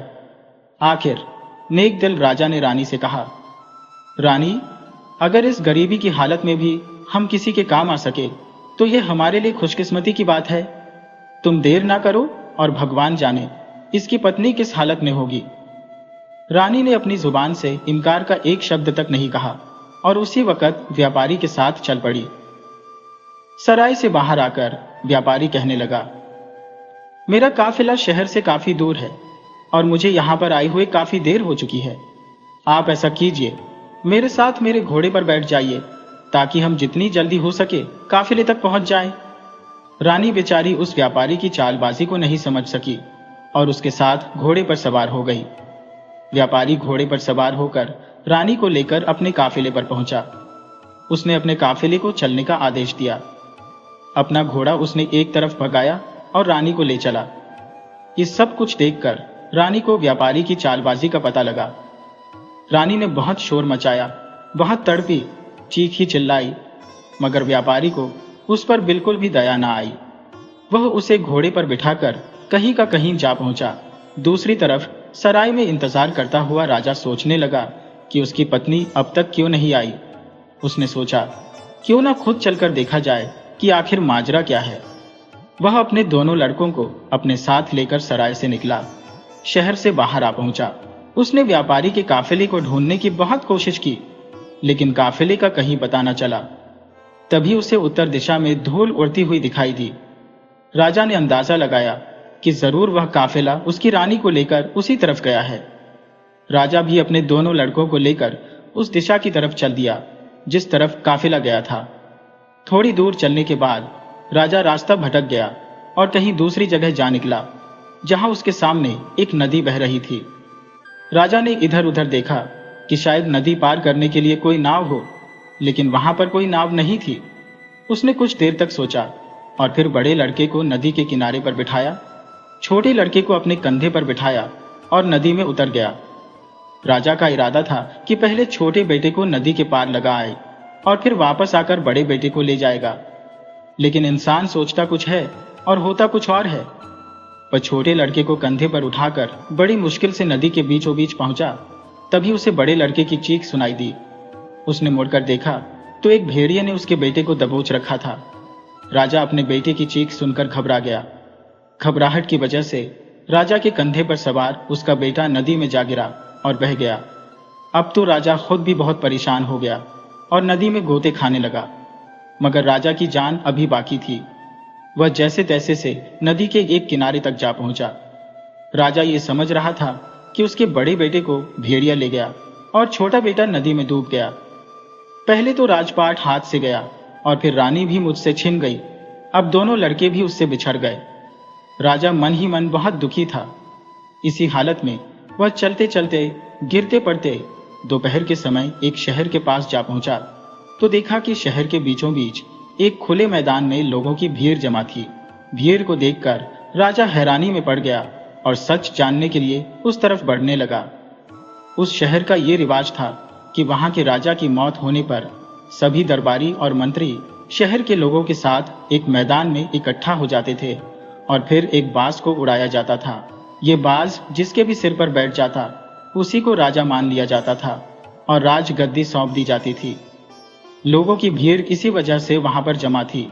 बाज छोड़ा जा चुका था, मगर अभी तक वह किसी के सिर पर नहीं बैठा था। किस्मत शायद इसी राजा का इंतजार कर रही थी। जैसे ही राजा फटे हाल में वहां पर पहुंचा, बाज जाकर उसके सिर पर बैठ गया। बाज का उसके सिर पर बैठना था कि तुरंत सभी दरबारी और मंत्री हाथ जोड़कर उसके सामने आ खड़े हुए और उसे अपना राजा मान लिया। वे सभी उससे प्रार्थना करने लगे, चलिए महाराज, अब आप ही इस देश के राजा हैं, चलकर अपनी गद्दी संभालिए। लेकिन राजा ने कहा, अरे भाई, मैं तो खुद राजपाट छोड़कर आया हूं। अपना राजपाट छोड़कर ही मैंने ये फकीरी हासिल की है। अब मुझे किसी भी तरह के राजपाट की कोई इच्छा नहीं है। राजा का ऐसा कहना था कि दरबारी समझ गए कि हमें इससे अच्छा राजा नहीं मिल सकता। वे सभी जिद करने लगे, आप ही हमारे राजा हैं। राजा के लाख मना करने पर भी लोगों ने उसे अपना राजा बनाकर ही दम लिया। उसे राजा के कपड़े पहनाए गए, सर पर मुकुट रखा गया, महल में ले जाकर उसे राजगद्दी पर बिठाया गया। इसके बाद कई दिनों तक उस शहर में नए राजा के चुने जाने की खुशी में जश्न मनाया गया। राजा ने भी मन ही मन में इस राज्य को भगवान का इनाम समझा और उस राज्य का राजपाट चलाने लगा। मगर दिल ही दिल में राजा दुखी रहता था। जब भी उसे अपनी पत्नी और अपने बेटों की याद आती, उसकी आंखें भर आती। अब जरा उन बेटों का भी हाल सुनिए। जिस लड़के को भेड़िया उठाकर ले गया था तो रास्ते में ही एक शिकारी की नजर उस पर पड़ी। उसने अपना तीर कमान पर चढ़ाया और निशाना सीधा भेड़िए पर लगाया। भेड़िया वहीं पर मर गया और लड़के की जान बच गई। जो लड़का नदी में डूब गया था, एक मछुआरे ने उसे बचा लिया। ये दोनों ही आदमी बिना बच्चों वाले थे और उन्होंने इन दोनों लड़कों को अपनी संतान समझकर इनका पालन पोषण किया। ये दोनों ही आदमी उसी शहर के रहने वाले थे जहां इन लोगों का पिता राजा बन चुका था। दोनों ही लड़के अपने अपने घर में बड़े हुए तो वहां के राजा की सेना में वे भर्ती हो गए। भाग्य का करना ऐसा हुआ कि उन दोनों को राजा का अंगरक्षक बना दिया गया। समय बीतने की वजह से दोनों लड़कों की शक्ल सूरत अब बिल्कुल बदल चुकी थी। न तो राजा ही उन्हें पहचान सका कि ये उसी के बेटे हैं और ना ही उन लड़कों की समझ में ये आया कि राजगद्दी पर जो इंसान बैठा है यही उनका पिता है। बल्कि उन दोनों को तो ये भी पता नहीं था कि वे दोनों सगे भाई हैं। ये भी कुदरत का ही खेल था कि वे इकट्ठे होकर भी अलग अलग ही थे। अब वह दोनों लड़के अंगरक्षक के रूप में हमेशा राजा के साथ ही रहते थे। राजा जब उनसे बातें करता तो उसे बहुत अच्छा लगता। उन दोनों लड़कों से बातें करके राजा के मन को बहुत सुकून मिलता। अब किस्मत का करना ऐसा हुआ कि वह धोखेबाज व्यापारी जो रानी को उठाकर ले गया था, इसी शहर में आ गया। इस दौरान व्यापारी ने लाख कोशिश की कि रानी उससे शादी कर ले, मगर वह नेक औरत किसी तरह भी शादी के लिए राजी नहीं हुई। व्यापारी उसे एक अलग तंबू में रखता था और उसकी कड़ी निगरानी की जाती थी। इस व्यापारी का यहाँ के पहले राजा के दरबार में अक्सर आना जाना रहता था। सारे दरबारी और मंत्री इस व्यापारी को अच्छी तरह से पहचानते थे। जब व्यापारी को पता लगा कि पुराने राजा की मौत हो चुकी है तो उसे बहुत दुख हुआ, लेकिन मंत्रियों ने उसे बताया कि नया राजा पहले से भी ज्यादा नेक दिल और न्यायप्रिय है। ये सुनकर व्यापारी ने मंत्री के हाथ राजा के लिए कुछ तोहफे भिजवा दिए और फिर खुद भी राजा से मिलने के लिए पहुंच गया। किस्मत की बात है कि राजा ने नहीं पहचाना कि ये वही धोखेबाज आदमी है जो उसकी रानी को ले भागा था। व्यापारी भी ये नहीं समझ सका कि ये राजा भी वही आदमी है जिसे उसने धोखा दिया था। राजा ने व्यापारी की बहुत मेहमान नवाजी की। व्यापारी कई देशों की यात्रा कर चुका था। राजा व्यापारी से उन देशों के बारे में पूछता और व्यापारी उसे अपने सफर के किस्से सुनाता। एक दिन की बात है, जब व्यापारी और राजा काफी देर तक बातें कर रहे थे। शाम ढल चुकी थी। तब राजा ने व्यापारी से कहा, दोस्त, आज की शाम तुम यहीं पर रुक जाओ, मुझे व्यापार के मामले में तुमसे कुछ जरूरी बातें करनी है। व्यापारी उस रात महल में रह तो गया, लेकिन वह कुछ परेशान सा नजर आ रहा था। राजा ने व्यापारी से परेशानी का कारण पूछा तो व्यापारी कहने लगा, हुजूर, बात दरअसल ये है कि मेरी पत्नी पागल हो गई है। उसकी देखभाल मुझे खुद करनी पड़ती है। मुझे हर समय ये डर लगा रहता है कि कहीं पागलपन की वजह से वह कहीं भाग ना जाए और किसी मुसीबत में ना फंस जाए।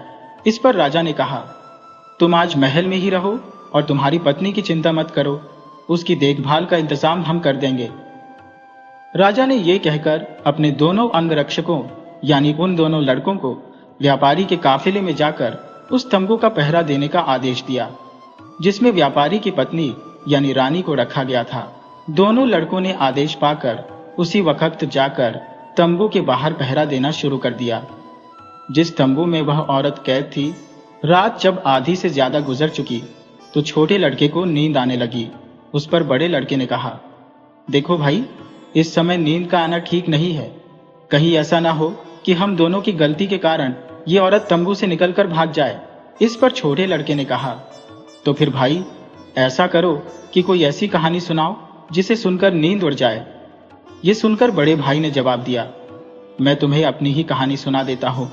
अगर ध्यान से सुनोगे तो नींद तो क्या, तुम्हारी भूख प्यास तक उड़ जाएगी। ये कहने के बाद उसने कहानी सुनाना शुरू की।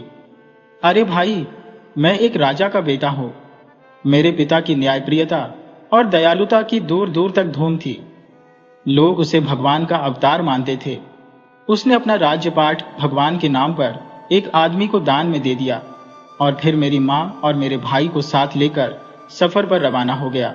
रास्ते में एक व्यापारी ने धोखा देकर मेरी माँ को भगाकर ले गया। हम दोनों भाई अपने पिता के साथ ही थे। आगे चलकर हमें एक नदी मिली जहां पर कोई नाव नहीं थी। मेरे पिता ने मुझे किनारे पर बिठाया और छोटे भाई को कंधे पर बिठाकर नदी के पार ले चला।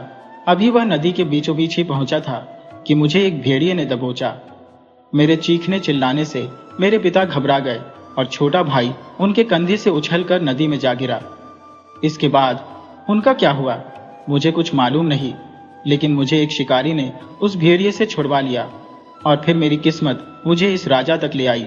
ये सुनकर दूसरा लड़का तुरंत उससे लिपट गया और कहने लगा, नदी में गिरने वाला वह बच्चा मैं ही था। मुझे एक मछुआरे ने डूबने से बचाया। फिर दोनों भाई गले लगकर रोने लगे। उन दोनों के रोने की आवाज सुनकर अंदर तंबू में बैठी हुई औरत अचानक चौंक पड़ी। वह उन दोनों लड़कों से इसका कारण पूछने लगी। दोनों लड़कों ने जब सारी कहानी उस औरत को बताई तो वह कहने लगी, मेरे बच्चों, तुम अपनी माँ को नहीं पहचान सके। ये कहते हुए वह उन लड़कों से लिपट गई। तब उनकी माँ ने बताया कि मैं अब तक इस व्यापारी की कैद में थी। दोनों लड़के माँ माँ पुकारते हुए उससे लिपट गए। इसके बाद वे दोनों उसी समय राजा के पास गए और उसे सारी घटना कह सुनाई। राजा को अभी तक ये नहीं मालूम था कि व्यापारी की कैद में जो औरत है वह उसी की पत्नी है, लेकिन अब उसे ये मालूम था कि वह औरत इन दोनों लड़कों की मां है, तो राजा ने यह फैसला किया कि वह इसी वक्त सारे मामले का दूध और पानी का पानी करेगा। उसने उसी समय उस औरत को लाने के लिए सिपाही भेजे। जब वह औरत राजा के सामने पेश हुई, जैसे ही राजा की नजर उस पर पड़ी तो राजा की समझ में सारा माजरा आ गया। राजा की पत्नी भी अपने पति को देखते ही पहचान गई और उसके कदमों में गिर गई। दोनों भाई भी अपने पिता को पहचान चुके थे और पिताजी पिताजी कहते हुए वह राजा से लिपट गए। व्यापारी ने जब यह देखा कि उसकी पोल अब खुल चुकी है तो वह वहां से भागने लगा, मगर राजा के सिपाहियों ने उसे ये मौका नहीं दिया। उसे गिरफ्तार करके जेल में डाल दिया गया। अगले दिन राजा ने उस व्यापारी का सारा माल जब्त किया और उसे मौत की सजा दे दी गई। अब जरा उस आदमी का हाल भी सुनिए जिसने राजा से राजपाट दान में हासिल किया था। राजपाट मिलने के बाद वह बहुत ही मनचला और निर्दय हो गया था। अपने खजाने को भरने के लिए उसने प्रजा पर कई तरह के कर लगा दिए। बेचारी गरीब प्रजा उसके जुर्म से परेशान हो गई। यहाँ तक कि मंत्री और दरबारी भी इस राजा से परेशान आ चुके थे।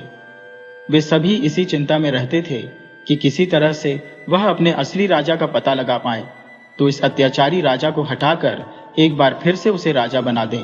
जब यह खबर उस राज्य तक पहुंची कि उनका राजा एक नए राज्य का राजा बन चुका है, तो एक मंत्री ने उस अत्याचारी राजा को जहर देकर मार डाला। इस तरह से उस अत्याचारी राजा का अंत हो गया और वह मंत्री राजा के पास आया। सभी दरबारियों की तरफ से उसने प्रार्थना की कि वह फिर से अपने पुराने राज्य का राजपाट संभाल ले। राजा के मन में भी अपने पुराने राज्य के लिए प्यार जाग गया। वह अपने मंत्री के साथ उस राज्य में आया। इसके बाद साल के 6 महीने वह अपने पुराने राज्य में रहता और फिर साल के अगले 6 महीने वह अपने नए राज्य में रहता। इस तरह से वह दोनों राज्यों की बागडोर संभालता था।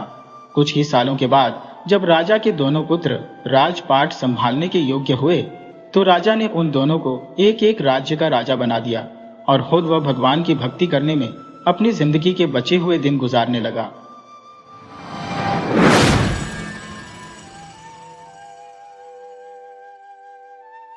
वीडियो अच्छी लगी हो तो इसे लाइक करें और ऐसी ही मज़ेदार कहानियों के लिए चैनल को सब्सक्राइब करें और बेल आइकन दबाएं। ज़्यादा से ज़्यादा अपने दोस्तों को शेयर करें। धन्यवाद।